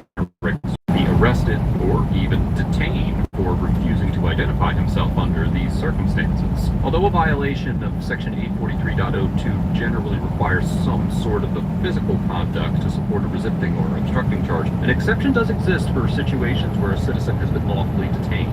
As the 11th Circuit Court of Appeals outlined in the 2015 case of Moore versus Peterson, quote, when an officer lawfully conducts a Terry stop, Section 843.02 authorizes the officer to arrest a person who refuses to provide identification in response to requests. However, if a citizen is not being detained, or if the underlying detention is not lawful, an individual's refusal to identify themselves cannot be punished. For instance, in the 2011 case of MM versus State, the First District Court of Appeal of Florida overturned a resisting charge because the individual was not detained when he was asked to identify himself, holding that, now quoting, failing to give one's correct identity is not a crime unless the person is legally detained. Because it is highly improbable that Deputy Satalante had reasonable suspicion to lawfully detain Mr. Sapp and demand his name, and there is no evidence that he was being detained at the time that Deputy Satalante asked for his identity, it is unlikely that a court would conclude he could be arrested or even detained for refusing to identify himself. Now, while the law surrounding whether Mr. Sapp was required to identify himself is fairly clear in this situation, it is not always so cut and dry. If you are interested in learning more on stop and ID laws and other relevant topics, well then consider picking up a copy of the Civilian Rights Handguide, our detailed guide to navigating police interactions. In the first half of the book, we explore the basic constitutional framework governing officer encounters. Then, in the second half of the book, we give practical, step-by-step advice for handling various types of police interactions, so you can learn how to assert your rights calmly and effectively in any situation. The Civilian Rights Handguide is available exclusively on Amazon, and you can find a link in the description and a pinned comment down below. Thank you so much for your support. And then, before finding Fresh Pet, Hudson wouldn't eat a lot of his food, and now he's super excited for mealtime. I love breakfast. And now, let's continue with this interaction. What am I being detained for? What am I being detained for? What am I being detained for? I'm not listening. What am I being detained for? Please report. What am I being detained for? We got cameras in there. Go ahead. Is it rolling? Everything's rolling, yeah. I got you. They got to hold me down hard, bro. I'm right there. I'm not resisting. I'm not resisting. I'm just standing here. Why you got to grab me like that? What am I being detained for? I'll explain that in a second, sir. No, this is affecting the arrest. This is a detainment. No, you're applying force right now. To need an investigation, I have to do something physical. I talk. That's a freedom of speech. That's a constitutionally protected activity. No, you didn't. No, you didn't. Everybody right here, no, you didn't. You said you don't want to go to jail. And I said, for what? So we gonna see. You still ain't answering about the detainment, sir. I'll answer that. Oh, no. Wait. This gonna be fun. It's gonna be fun. You need some tape, don't you?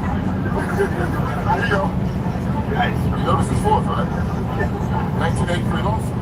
Defamation of rights under the color law. I haven't done anything. Not a thing. Not inside. He's gonna answer that for us, right, officer?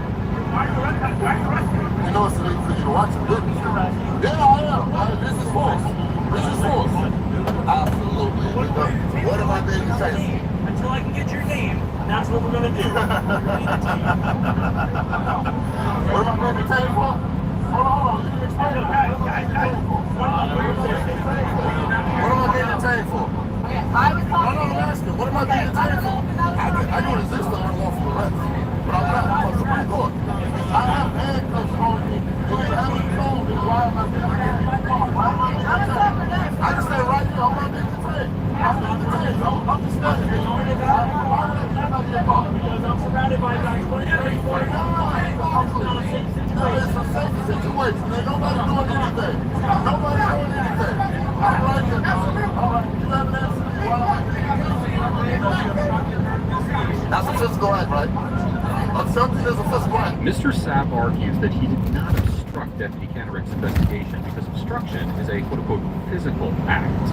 As we discussed earlier in this episode, there is typically some sort of physical action required to sustain a conviction under Section 843.02 of the Florida statutes. However, there are some situations where non-physical conduct can qualify as resisting if it hinders the officer in carrying out a legal duty, as the statute is written broadly to cover any individual who resists, obstructs, or opposes an officer's legal duty without violence. As we discussed earlier in this episode, courts have found that an individual's refusal to identify themselves during a lawful Terry stop is sufficient to support a resisting conviction. Likewise, refusing to comply with an officer's lawful order can be enough to sustain an obstruction charge in some circumstances. For example, in the 2007 case of Živojinovic versus Warner, the 11th Circuit found that probable cause existed to arrest an individual for resisting or disobeying a command by members of law enforcement. And in the 2005 case of NH versus State, the defendant's refusal to sit down when ordered was deemed obstructive because it deliberately impeded the officer's investigation. However, while non-physical conduct can constitute resisting in these limited situations, purely verbal conduct on its own almost always is insufficient to rise to the level of resisting. Therefore, in the context of Mr. Sapp's actions, it is highly likely that a court would agree with him that he did not commit obstruction. I'm talking to two other officers.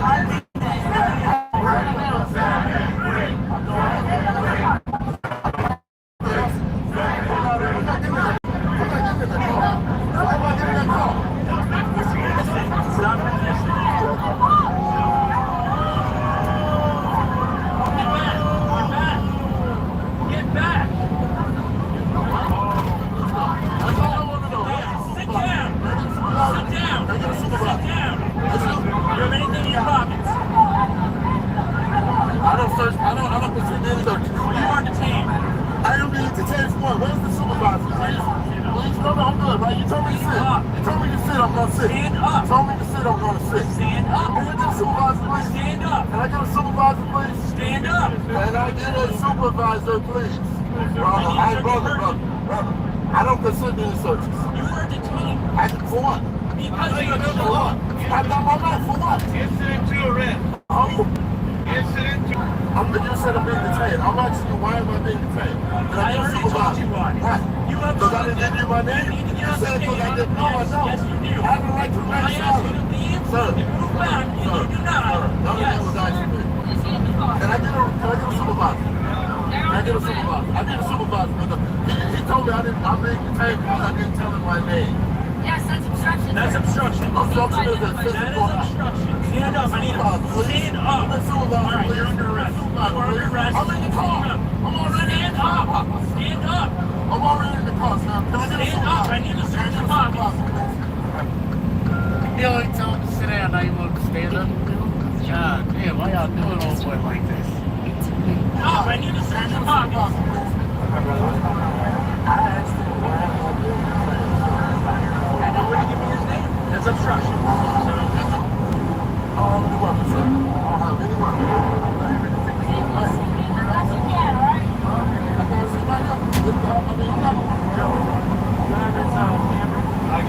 Oh, good. That'll be up.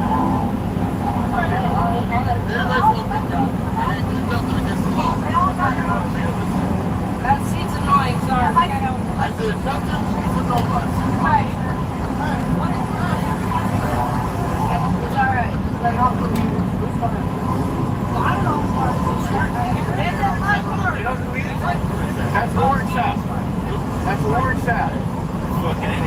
He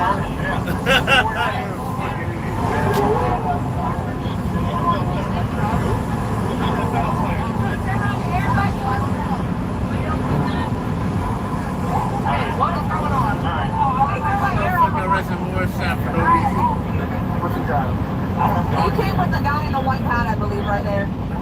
But I was issuing this guy a citation, and he wanted to argue because I said. Okay. So. Alright. I'll get it. That's what we got. Obstruction. Get the people that's going to jail. Alright, I'll get it. Alright, I'll follow you. Alright. Oh, they taking him to jail. So I got his camera. Sorry. Oh, that's great. Do you want to speak to one of the supervisors? Do you want to speak to him?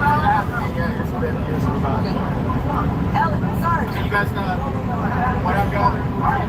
Well, I know, but you want to speak to you unless you want me to just take him. Sorry. No? Alright. Okay. Take him? They handed him. He wants to speak to him in the jail. He can talk to someone in jail. Alright. You can talk to somebody in jail. I'm instructed to take you. I'm instructed to take you. I am instructed to take you. 696. I've just tried. Okay, I was told to take you. I was told to take you. You already spoke to that guy. Okay. What is my charge? What is my charge? 696, I said 110-15 bail. Leave him in the jail. Oh my goodness. I love this. I always wondered how do y'all do this? Alright, watch me go down. Deprivation of rights. I am standing there, don't tell me obstruction. Obstruction is a physical act, man.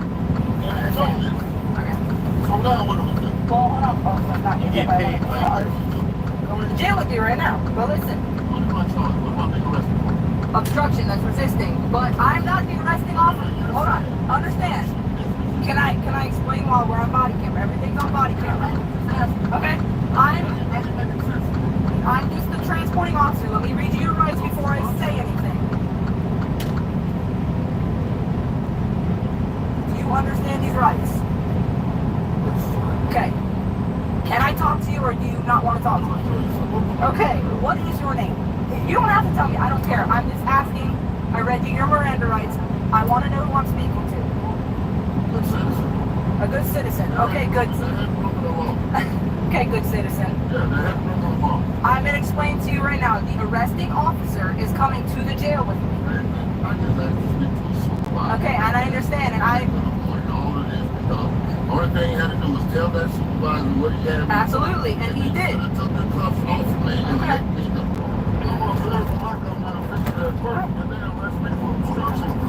I asked the question. You did, and I'm just transporting you. Give me your name. You don't have to, and that's fine. That's what he arrested. That's what he grabbed me for, baby. Okay, well, you were also arguing at that point with me. No. We were just having a discussion about you saying no. Okay, and I wrote it was a no. That's all. And then you said that was an easy discussion. And it was, and I told you, but then you kept going. Did y'all stop that body cam? This is still rolling. Oh, man. Oh, I don't know. I don't know how to use that. I don't want to mess with it. Definitely stopped. Well, listen, if you want to request the footage, I've been rolling the whole time. No, I understand. And you've been good to me. I understand that. But I'm not the one who's arrested. Are you going to give me your name or no? No. He's not going to give a name, so put him in a cell until he wants to give you a name. Or fingerprint, because we're not going to Y'all know my name.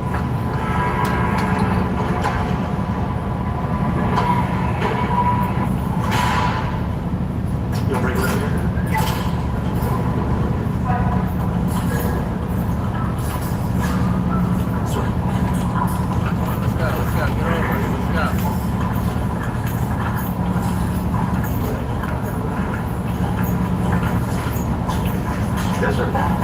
You ready to get home? Yes, sir. Yes, we need to go. I was making sure. My name is Sergeant Nicholas. I'm the road patrol supervisor. You want to speak to the supervisor? I was wondering who was outside the gas station when you drove away, right? Yes. How come we didn't have a conversation yet? Because you were already back on the patrol car, we needed to get you out of there as quick as possible. Why? That's what we came up with? That's what happened. Okay. Whenever there's a situation like that, we try to clear the area as quick as possible. Because they're well, the officer was screaming for backup too, so we went. I got for it, so now, with my situation. You have to speak to the supervisor, so I'm here. What would you like to know? What am I here for? You're being arrested for obstruction. That's a physical act, right? No. It's a repeat investigation. It could be physical, it could be refusing to leave, it could be continue to interject yourself into an investigation that's being done on a separate situation. It wasn't an investigation, it was a ticket being written, right? It was a traffic investigation. So after you hand the person the ticket, the traffic stop is effectively over? Well, the deputy was still talking. No, I was asking, after you hand the ticket to the man, the effective is effectively over? The stop is over? Yeah. It depends. I'm asking. If the ticket is being explained to the individual who has the physical ticket in his hands, then no, it's not. Why he's folding it up? I'm not going to argue with you. No, definitely not going to argue with you. You'll have your day in court. I understand that. So, no, because I just had my rights violated. Your officer said to me, do you want to go to jail? First thing he said out of his mouth to me. I said, excuse me? What's your name? So I laughed. Because I do have a right to remain silent, right? I have the right for the full damn Fifth Amendment, right? Yes, you absolutely have a right to remain silent. But you don't have the right to interject yourself into an investigation. I wasn't in the traffic stop. The traffic stop was over. The traffic stop was still being conducted. The traffic stop was over. She hadn't handed him the ticket.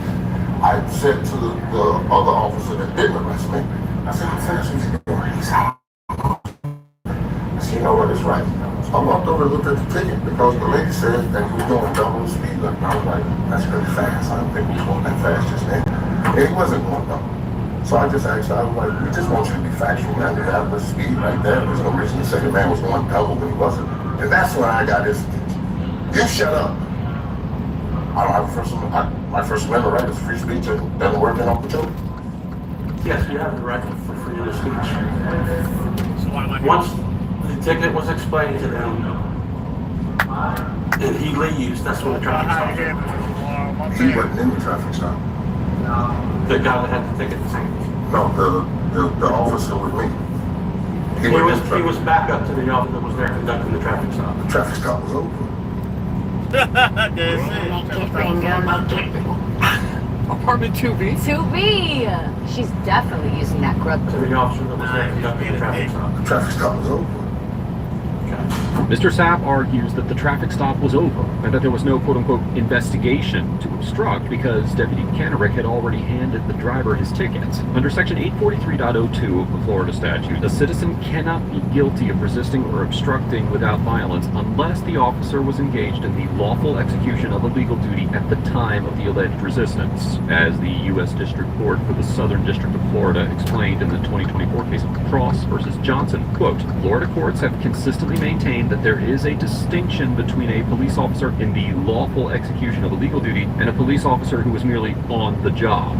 This means that the mere fact that an officer is clocked in and on duty does not mean that they are quote-unquote in the lawful execution of a legal duty for the purposes of the obstructing statute. Rather, as the 4th District Court of Appeal of Florida outlined in the 2013 case of AR versus State, examples of the lawful execution of a legal duty include serving process, legally detaining a person, asking for assistance in an emergency situation, and investigating a 911 call. Under Fourth Amendment law, a routine traffic stop should end once the driver has completed the purpose of the stop, addressing the traffic violation, and issued a citation or warning. At that point, the driver and any passenger should be free to leave, absent new grounds for continued detention.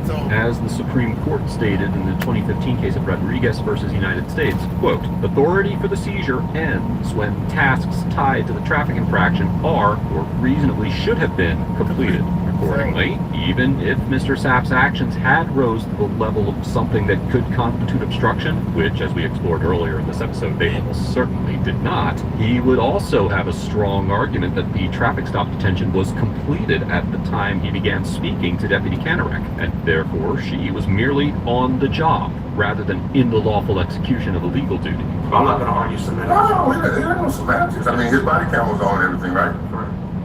That's all I need. All the officers that was there, body cam and all that good stuff. And yeah, it'll all be in there. And, yeah, 1983 deprivation of rights. My first, my fourth, and my fifth. Yes, sir. And you're more than willing. And I really don't know how, man, you couldn't have had this conversation with all those officers. I watched the other two officers sit there so peacefully and calm. Say, really, you just gonna allow this to happen? I haven't done anything.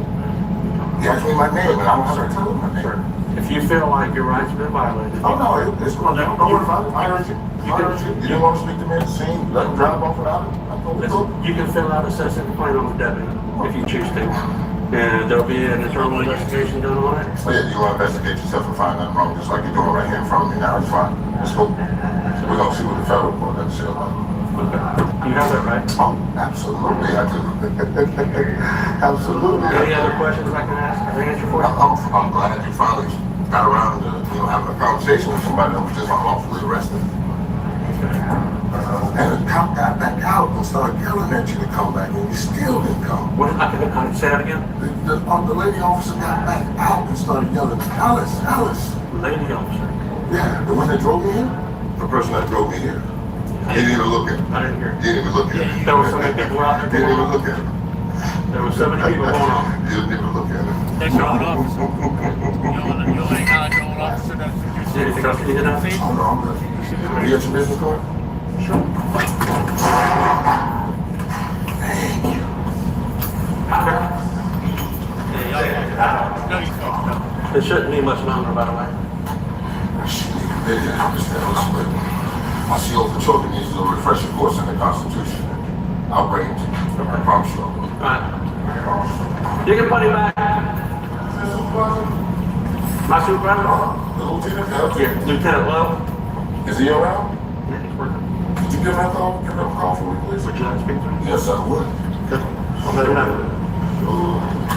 According to Mr. Sapp, he was held in the Okeechobee County Jail for 3 hours before he was released on a $750 cash bond, and the resisting without violence charge was reportedly dismissed by the state attorney shortly after the arrest. In January of 2025, after retaining legal counsel, Mr. Sapp sent the Okeechobee County Sheriff's Office a notice of intent to sue, alleging multiple violations of his constitutional rights and claiming $20 million in damages. As of the date of writing this episode, a formal lawsuit filing could not be located with a search of public court records. Overall, the Okeechobee County officers get an F for treating Mr. Sapp's verbal disagreement like a criminal offense, likely in violation of the First Amendment, unlawfully arresting him for refusing to identify himself, despite the fact that Florida law does not require individuals to identify unless they are lawfully detained based on reasonable suspicion of a separate crime, and demonstrating a fundamental misunderstanding of Florida's obstruction statute.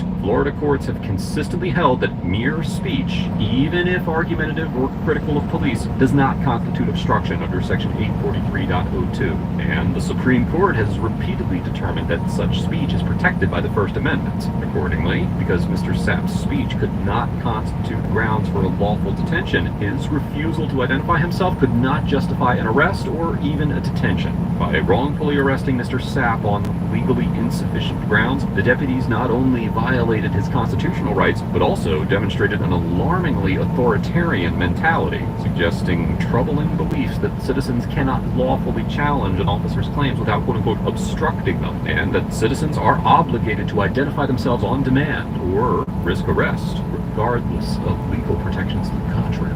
Mr. Sapp gets an A+ for maintaining a peaceful and respectful demeanor throughout the encounter, opposing the officer's actions verbally while physically complying with his arrest, and taking appropriate action to vindicate the violation of his rights by requesting to speak with a supervisor and pursuing legal action after his arrest. Although challenging officers in the heat of a traffic stop can escalate an encounter and lead to unnecessary conflict, particularly in a tense situation involving a large crowd like this one, Mr. Sapp was was well within his First Amendment rights to point out Deputy Kenrick's inaccurate characterization of the driver's speed, as mere verbal disagreement with law enforcement does not constitute obstruction and cannot constitutionally be criminalized. I commend Mr. Sapp for his ability to maintain a positive attitude throughout this encounter and to remain calm and collected through a trying situation. And I must say, it was more than refreshing to see an individual of this level of fame remain grounded and unassuming in an interaction with the police. Let us know if there's an interaction or legal topic that you would like us to discuss in the comments below. Thank you for watching, and don't forget to pick up your copy of the Civilian Rights Hand Guide in the links below. That was a good one. That was a good one.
That sweet tingling, got that good ear. You know the fine things in life I've been to with you. You got that thing about your smile. These little guys are coming fast, and I'm trying to last as long as possible, so we need more troops. 4 more guys? And I'm mowing right through them. But let's get this Diddy Blaster upgrade, come on. Yes! Look at all these white shots coming out. We're gonna take down this boss easy, but let's get some more... They lied to you, okay? They told you to get the fast car, the diamond chain, the mansion. But deep down, you know those are just marketing campaigns to separate you from your hard-earned money. Do that and you'll be back to being broke in no time. But there are things to buy that will take your life to the next level. Welcome to Alux, the place where future billionaires come to get inspired. And here's the list. Number 1, and I know how this is gonna sound, but fix your face. We're not kidding, okay? Fix your face. Whatever it is that you really dislike and is holding you back, fix it. Remove the mole, fix your teeth, that crooked nose, get some LASIK surgery to fix your eyesight. Those patches on your skin gotta go. Put money behind it to look healthy, rested, and get clear skin. Your face is how you connect to other people on a day-to-day basis. Your confidence will shoot through the roof and you'll see its ripple effects in every aspect of your life. A report by IZA, World of Labor, showed that people with a good-looking face earn 15% more money than their average counterparts and will be hired and promoted faster.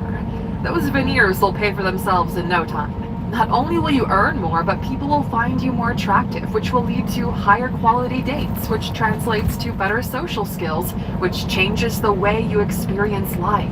You know all too well what being insecure about physical attributes feels like, especially how it made you feel when other people pointed it out. Once you get money, there's no reason to carry that burden anymore. Just take it easy on the Botox, okay? Or else you'll end up looking like Simon Cowell. Number 2, your physical strength. Now the face is the easiest thing to fix because it takes the least amount of time to see the change. You get the surgery and bam, you're done. You've got the money now, so you need to be able to enjoy it, and the healthier you are, the more enjoyable money is. Don't think twice. Just get a trainer. Pay them in advance and let them know that you really want a transformation. They'll clear all the chaos for you and will keep you accountable. You already paid the money, so it's time to get something back for that investment. You'll feel better. People will notice you even more. Confidence is going higher and higher. Once you start to see the results, you're addicted. And look, okay, if you're sitting on the couch right now watching this and dread the idea of going to the gym, just know that's a temporary feeling. Once those results start coming in, it'll become a natural part of who you are. Your schedule will find the time, okay? Commit first, and you'll see how it works out in your favor. Anything in life is easier once you remove the friction. So get a trainer. They'll come to the gym closest to where you live. Order all the gym gear you need and start doing this, okay? Plus, you'll be surrounded by good-looking people who are also taking care of their bodies. Most gyms have saunas and spas, so you can finally get that back pain sorted out. Spend time in a sauna once a week, and your risk from dying from cardiovascular events drops by 27%. Do it 4 times a week, and the risk of heart failure goes down by almost 50%. High temperatures releases a substance called dynorphin, which triggers your body to go into protein repair mode. It also binds your endorphin receptors more strongly to the brain. Number 3, your bed, mattress, pillows, linens. Growing up poor, you don't realize just how bad your sleeping situation is. If you never wake up fully rested, if you find it hard to fall asleep or get into those deep sleep zones where your body nurtures itself for maximum output during the day, well, it's because of your bed. Poor people overpay for cars and TVs. Rich people overpay for their mattresses and pillows. Now, mattress prices are all over the place. Whatever number you're thinking in your mind is okay to spend on a mattress, triple it and see what you can find in that price range. You'll not regret this decision.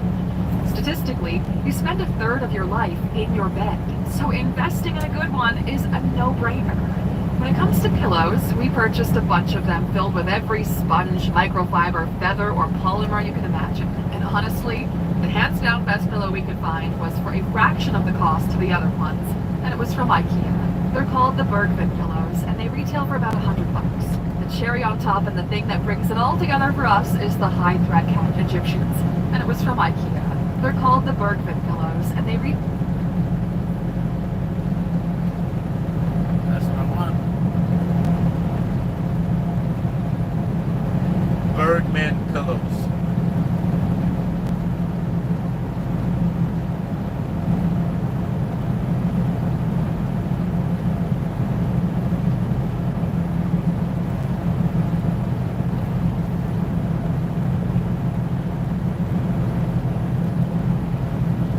for about $100. The cherry on feather or polymer you can imagine. And honestly, the hands down best pillow we could find was for a fraction of the cost of the other ones, and it was from IKEA. They're called the Bergman.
For about $100. The cherry on top and the thing that brings it all together for us is the high thread count Egyptian cotton linen. Once you get the money, buy yourself the mattress, the pillows, the linens with a thread count over 500. Your sleep will never be the same. It's gotten to a point where we feel less rested in luxury hotels than we do in our very own home. Number 4, your food. Now, while pursuing the grind, you had to downsize everywhere for extended periods of time. We call those our ramen years. Basically, you survive on the cheapest things possible. You eat for the sole purpose of being fed. You add ketchup and hot sauce to things just to make it more pleasant to eat. Something really great happens when you make money, though. Your understanding of behavior changes. All of a sudden, you're smart enough to realize that food is actually fuel. That if you eat this rather than that, you can add an extra hour of work, focus, or training to your day. The goal is to increase the quality of your consumption while lowering the quantity. Poor people eat volume. That's why the KFC bucket has 30 wings, but all those fancy restaurants serve super small portions. One should either eat for nourishment or for the experience. Hi, my name is Rod Cleve. I'm the host of the Lifetime Cash Flow Through Real Estate Investing podcast. And every week I interview multifamily rock stars for the experience. Number 5, convenience. So here's the thing, okay? The only thing that beats free is fast. Walking is free, yet people still grab an Uber. Tap water is free, but you're still buying a bottle of water if you're in front of the store. Fortunately for you, money does buy convenience. The same services you would travel to now come to you. Flying private is one of the most convenient things possible. Not only do you get to decide when the plane leaves, but you get to the airport, get in a car, they drop you off at the entrance of your plane, and you get in and fly out. No lines, no queues, security already has your info, and you're pre-vetted to fly.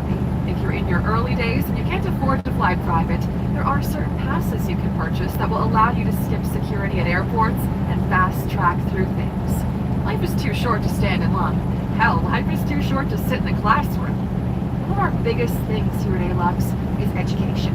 We recognize it as the thing that can facilitate every single one of your goals. So we decided to make it more convenient for you to access it. When you go to alux.org, you'll find 6 of our premium learning experiences on topics ranging from meditation to learning the ins and outs of Bitcoin. There's a course on how to reinvent your life step by step, how to become a master freelancer, and even a course dedicated to teaching you how to learn so you can effectively teach yourself anything you want. And if you go to alux.org and use the promo code ALUXER at checkout, you'll get 25% off. Number 6, your location. Now, you might not realize it, but where you live is the most important decision you'll make in your life. Statistically, it'll influence who you marry, who your friends are, what you do for fun, and even your political affiliation and religious beliefs. In life, the closer you are to the money, the more money you'll make. That said, even if you're in the right place, changing locations might still be for the better. If you started from the bottom, you know the bottom is no place to live. You're surrounded by weirdos. There isn't much going on and you have to commute to any place worth seeing. The closer you are to the office or workplace, the more time you have to do other things that push you even further. Number 7, your schedule. Now, once you get money, your goal becomes clearing up your schedule. You go from saying yes to everything to saying no to most things. The less you have to do, the more you get to enjoy the things you really want to do. That's where creativity stems from. It's hard to be creative or enjoy life when you've been carrying rocks up the mountain like Sisyphus all day, only to do it again tomorrow and then again the day after. Outsource everything, okay? Clear your schedule, clear your calendar. Having a busy calendar and a busy mind will destroy your ability to create anything great. So take this seriously. Now that you've got money, other people will want your time. So keep an open calendar, but always be too busy to do coffee with people who don't give you a serious reason to do so. Number 8, house cleaning services and subscriptions for essentials. Now this might sound trivial, but outsource the trivial tasks in your life, okay?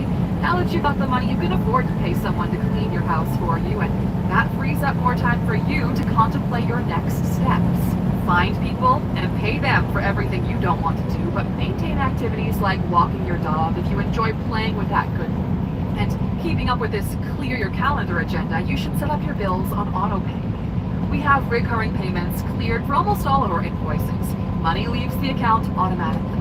We check it a couple of times a year to make sure everything is in order, but so far we've never had any issues. As a pro tip, we've also automated a portion of our income to go automatically to Vanguard into an S&P 500. That way, we know our DCA is on autopilot and we've got no problem living on the rest. Number 9, time with your family. Now, family time can be different once you've got a bit of money. Your parents or siblings don't need fancy gifts from you, but they might need help with their mortgage. Pay it off on their behalf and let them know you love them. Relieving your parents of financial stress will open up more money for them to take care of themselves and live a happier life.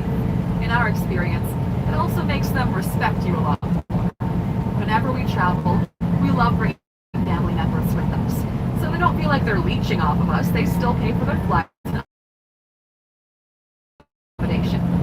allows us to not compromise the experience, and they still feel like they're contributing.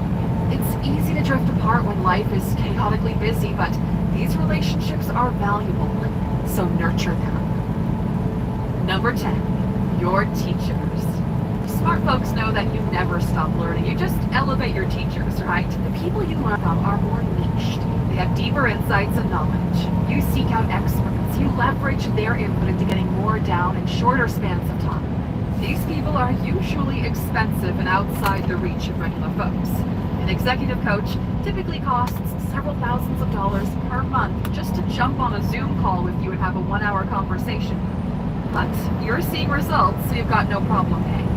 At this level, these teachers know what they're talking about and what you need to do next. And you know, plenty of people don't have the money to get a dedicated personal coach, but the same thing Airbnb did to luxury homes, we're already doing to the self-development industry.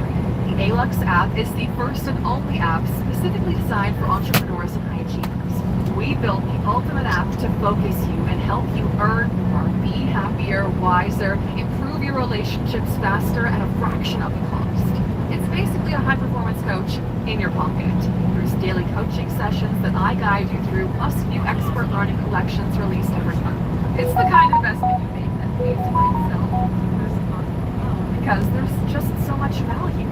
Think about it. The lesson library already available in there is huge because the app has been live for almost 3 years and it's always getting better. If you'd like to join us on the inside, we've got a special deal for you.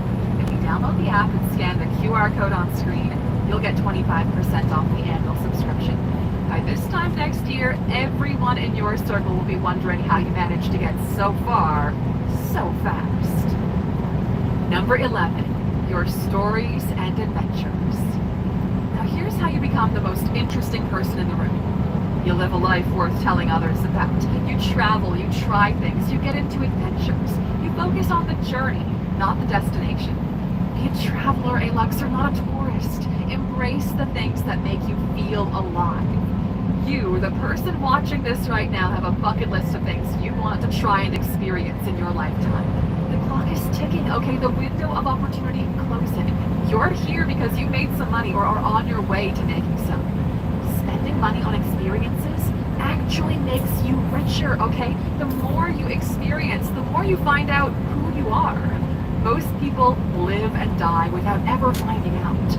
Your stories and adventures will bring people toward you.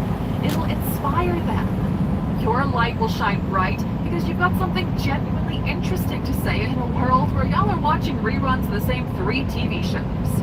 Yes, we're talking about Friends, The Office, and let us know in the comments which one is the third. Money buys freedom, so exercise that freedom for your own growth. Fly to the other side of the planet and ride the train from one coast to another. It'll take you a few weeks, but we guarantee you'll have at least one hell of a story to tell. Number 12, your charity work. Now here's the deal, okay? If you're an A-Luxer, you know that we measure success by the positive impact that we have in this world. We get it, okay? You've been busy reinvesting everything into your business, so much so that you don't have much to give away. That needs to change, okay? And we guarantee you'll see a positive return on your investment. You want to learn a secret? The universe gives more to those who are willing to give it away. It needs people to spread it around. Every time we upgraded our giving, a new level of wealth and opportunity opened up like clockwork. The sooner you start, the better. We think of it in terms of percentage. Giving away half of a month's salary toward helping others is just 4.16% of your income. Trust us, you'll have no problem living off the rest, but the emotional impact it'll have on you is incredible. Plus, we feel like you could use some good karma in your life right now. What do you say? Current customers report losing more than 9 pounds in their first month with compounded GLP-1 injections. At 4hers.com, you can get a personalized weight loss treatment plan, like compounded semaglutide, a same active ingredient as Ozempic, prescribed by a licensed provider 100% online, and delivered to your door for as little as $165 per month. Make real progress through Hers. Get quality, affordable weight loss treatment. Start today at 4hers.com.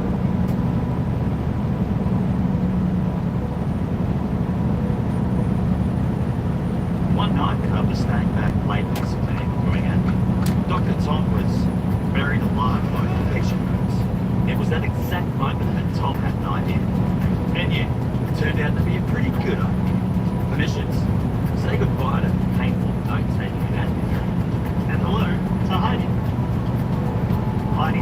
1%. Make life easier for clinicians. Did you know health workers are losing over $65,000 a year in wasted time? This is 65,000. Holy shit! And it's not just wasted money, it's wasted time. Clinicians are losing 2 hours a day. You feel like you could use some good karma in your life right now. What do you say? Number 13, your wardrobe. Now before you jump onto StockX and order a new pair of overpriced sneakers, you need to listen carefully, okay? Quality over quantity. Timeless over trendy. This is why all rich people seem to be dressed the same. Little to no logos, timeless and high quality fabrics. If you feel like you have nothing to wear, that's because you suck at buying quality items. Instead of buying 4 puffer jackets from whatever fast fashion retailer you frequent, buy a Burberry trench coat that will be with you for the next 30 years. This allows you to rid yourself of the useless excess you store in your home and have a clean portfolio of clothes. If you have absolutely no fashion sense, Google capsule wardrobe and go from there. We mentioned this concept in the past. It's one of the easiest ways to structure a viable wardrobe. You're welcome. Number 14, your subscriptions. Now for years, you've only been subscribed to a handful of things, right? But now, with money comes power and options. You've got the money so you can afford to pay for things you used to rip off the internet. It feels great to be able to update on everything, but that's not all.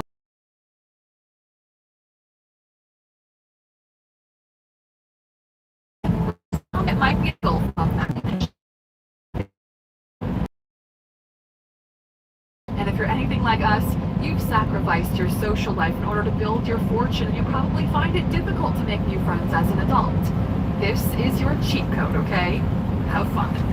And number 15, upgrade your life by downgrading your taxes. What does it mean to be free? Is it to move freely and do what you want? The more money you make, the more some governments will ask of you. That's why you start looking into offshore banking investments. That's when you incorporate in Belize or the British Virgin Islands. That's when you buy a second home in Dubai and rent it out. Money gives you the ability to enjoy life more. How ridiculous is that? And what a shame to let this ability go to waste. What about you, my friend? If you suddenly got a lot more money than you have right now, what would you spend it on? Let us know in the comments. And as a bonus for those of you sticking with us until the very end, a new life. Because look, some of you just don't like the life you're living right now, and that's fair. You've made the money, but things still don't feel right. Life feels shallow. Everything we mentioned in this video, when you put it all together, allows you to buy a new life. You can become someone else completely. You can reinvent the identity you possess, make new friends, and start over. This is one of the greatest luxuries in life. Life is too short to live the same day over and over again until you die. Money allows you to live more lives while everyone else lives just one. We spent the first decade of our adult life solving the money equation. In this new decade, we might just pick up writing or speaking engagements. We might build a viable charitable foundation or throw ourselves into art fully. The beautiful thing is that once you've got the money, you've got options. So feel free to exercise them however you can. And if you're working toward that point in life, write the word options in the comments. That way we know which ones of you will live more than one linear life.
What does freedom look like to you? Maybe it's covering your rent without worrying, saving for something big, or just having room to breathe financially. Whatever your vision is, the key to achieving it is creating passive income. In this video, I'll show you and John 5 incredible stocks that can help you escape the paycheck to paycheck cycle and start building a second source of income. I'll show you how soon these stocks help you. Show you my top that cuts in half the time to reach the goal, and in the end, I will show you how you can combine these stocks to pay faster than almost all the others while still staying on the safer side. Let's talk about why monthly dividend stocks can be a game changer, because this could be the key to unlocking financial goals. Think about this. Rent is one of the biggest financial stressors for most people. That massive bill comes around like clockwork. Digital asset lending. I think this is not only the best way that I've ever seen. That massive bill comes around like clockwork, eating up a big chunk of your income. But what if instead of scrambling to cover it, you had a reliable stream of income to help out? Here's the goal: to build a portfolio that generates $3,000 a month in passive income. At first, that might sound impossible, but the secret is consistency, time, and the power of compounding. And I'm going to show you how to reach it with a $90 a week investment strategy.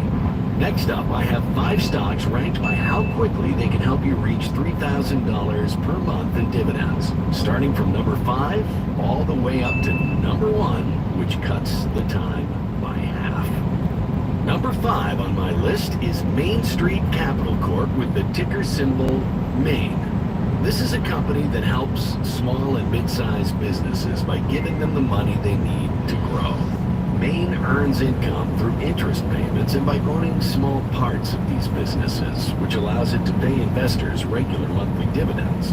It's a popular choice for people who want both steady income and long-term growth. Because Maine invests in a variety of industries, it's considered stable and reliable. Maine has a 7.2% dividend yield and a 3.86% annual dividend growth rate.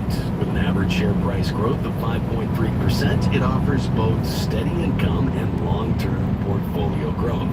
Here's how it works. If you invest $90 a week and reinvest all your dividends, you'll see your investment grow significantly over time thanks to the power of compounding. By the end of the first year, your portfolio matches your contributions at $4,680. Fast forward to year 10, and the portfolio will grow to $81,716, generating approximately $363 per month in dividends. By year 20, it will reach $313,225, paying about $1,269 per month. At the 30-year mark, your portfolio climbs to an impressive $914,132, with monthly dividends reaching $3,256, hitting the goal of paying rent 30 years from now. Over 30 years, the total value added to your portfolio is $773,732, with $389,693 coming from share price appreciation and $384,039 from reinvested dividends. Number 4 on today's list is Realty Income Corp, known by the ticker symbol O. Often called the monthly dividend company, it's a real estate investment trust, or REIT, that owns and leases commercial properties to dependable, high-quality tenants. This means it provides a steady and reliable stream of income for investors. With a long history of paying consistent monthly dividends and strong performance, it's a top choice for building passive income. Realty Income's reliable payouts, steady growth, and solid real estate investments make it a great option for anyone focused on earning regular income from dividends. With a dividend yield of 5.95% and a dividend growth rate of 3.9%, Realty Income balances stability with steady growth. Additionally, its 3.2% average share price appreciation adds further value for long-term investors, making it a compelling option for those who want both income and growth in their portfolio. Here's what happens if you invest $90 a week and reinvest all of your dividends in this stock. By the end of year 1, your portfolio will have $4,680 matching your contributions. By year 10, the portfolio grows to $72,511, generating an annual dividend income of $3,923, or approximately $327 per month. As the reinvestments and compounding gain momentum, the growth becomes more substantial. By year 20, the portfolio value climbs to $258,509, producing an annual dividend income of $15,611, or about $1,306 per month. The key milestone of hitting rent income is reached in year 28, when the portfolio value rises to $616,747, and the annual dividend income grows to $39,830, translating to approximately $3,319 per month. Now later on, I will show you and John my top pick that cuts this time in half to reach the goal. And in the end, I'll show you how you can combine these stocks to pay faster than almost all the others while still staying on the safer side. Number 3 on my list is Wisdom Tree U.S. High Dividend Fund. DHS is a diversified exchange-traded fund designed to focus on high dividend-paying U.S. companies. Unlike individual stocks, DHS spreads its investments across a wide range of industries, reducing the risk tied to any single sector. This makes it a favorite among income-focused investors who want consistent monthly payouts without having to actively manage a portfolio. DHS primarily invests in companies with a strong history of paying dividends, offering investors not just reliable income, but also the potential for long-term capital growth. It's particularly appealing because it balances stability with performance, making it... Here's what not to do if you want to start an online business in 2025. Don't jump into AI. It's particularly appealing because it balances stability with performance, making it an excellent choice for both new investors looking for simplicity and experienced investors seeking diversification. DHS offers a dividend yield of 3.67% and a dividend growth rate of 6.66%, ensuring that your income increases steadily over time. Additionally, its average share price appreciation of 2.25% adds to its appeal by combining regular payouts with capital growth. Here's how the numbers work if you invest $90 per week into this monthly dividend stock. By the end of year 1, your portfolio value matches your contributions at $4,680, with dividends beginning to add incremental growth. By year 10, the portfolio grows to $64,853, generating an annual dividend income of $3,025, or approximately $252 per month. The reinvestment effect becomes more pronounced as time progresses. By year 20, the portfolio value rises to $229,142, producing an annual dividend income of $16,913, or about $1,409 per month.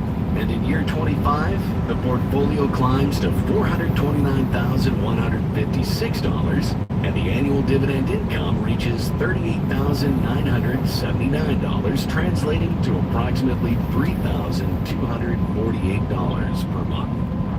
Second to last on my list is Sabine Royalty Trust, or SBR. Unlike most traditional stocks, SBR pays dividends based on royalties it earns from oil, gas, and mineral production. This means that instead of running energy operations, SBR collects money when energy companies extract resources from its properties. This setup makes SBR more stable and less risky compared to energy companies directly involved in drilling and production. SBR is an excellent way to diversify your portfolio if you're looking to include natural resources. Its focus on royalties allows you to benefit from energy production revenue without dealing with the ups and downs of operating costs in the industry. The stock pays a 4.16% dividend yield, with dividends growing at an average rate of 8.13% per year. It also has a 4.1% average share price growth, meaning you not only earn regular income, but also see your investment grow over time.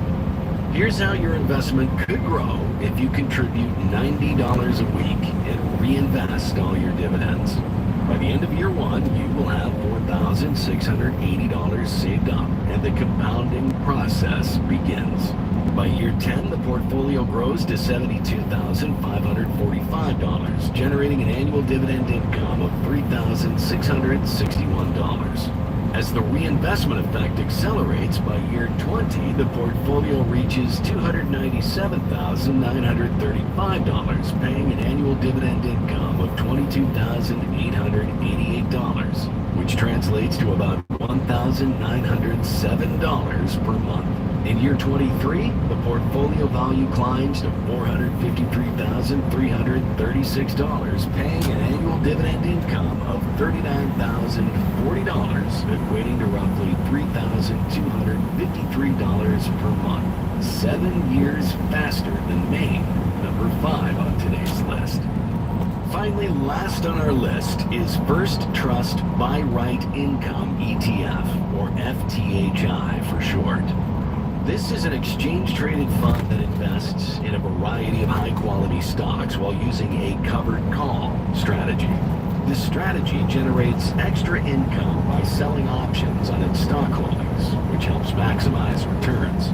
This makes FTHI a standout for investors who want both regular monthly payouts and the chance to grow their investment over time. What sets FTHI apart is its balanced approach. It provides a high dividend yield of 8.5%, one of the best in its category, alongside a strong dividend growth rate of 9.43%. This means your dividend payments not only start high, but also grow year after year. Its 1.21% average share price growth, though not the highest, adds another layer of value, ensuring your investment appreciates steadily over time.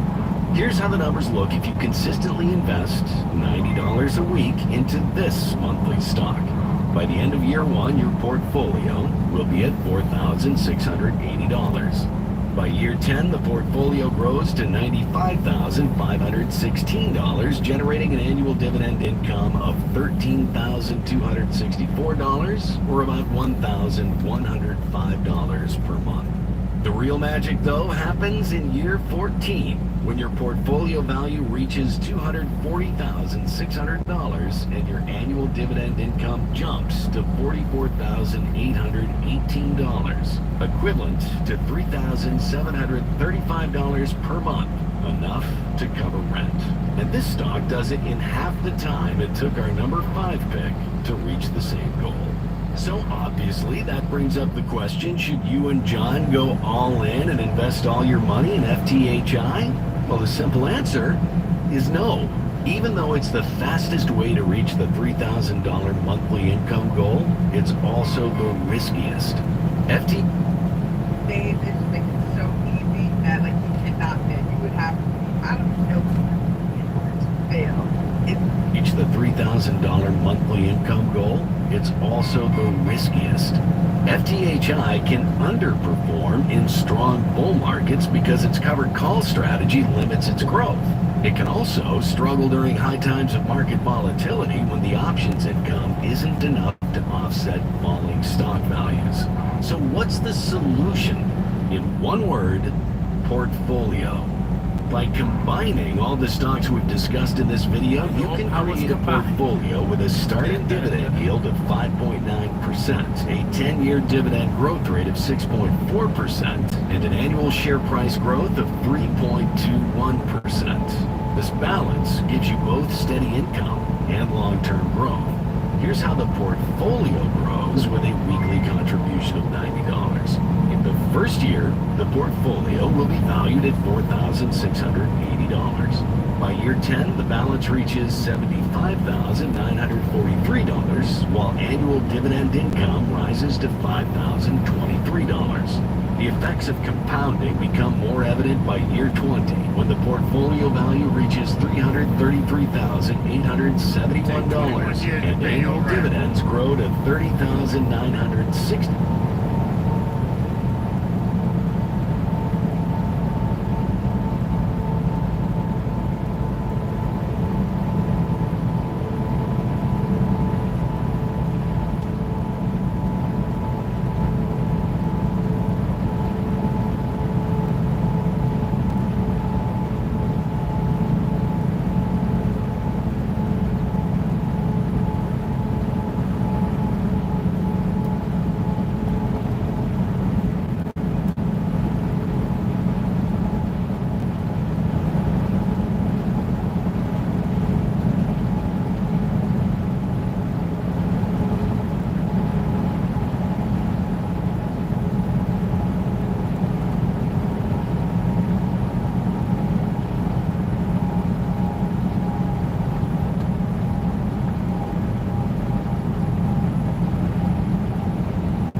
CFPB Gov, that's okay.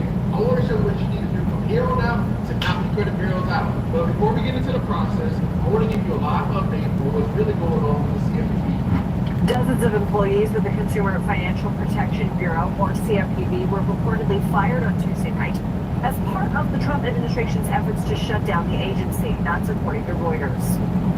Over the past few days, the Bureau's headquarters was closed and employees have been ordered to stop working. We wanted to take a look at what this organization does and why the administration seems to have issues with it. Based on an idea by Democratic Senator Elizabeth.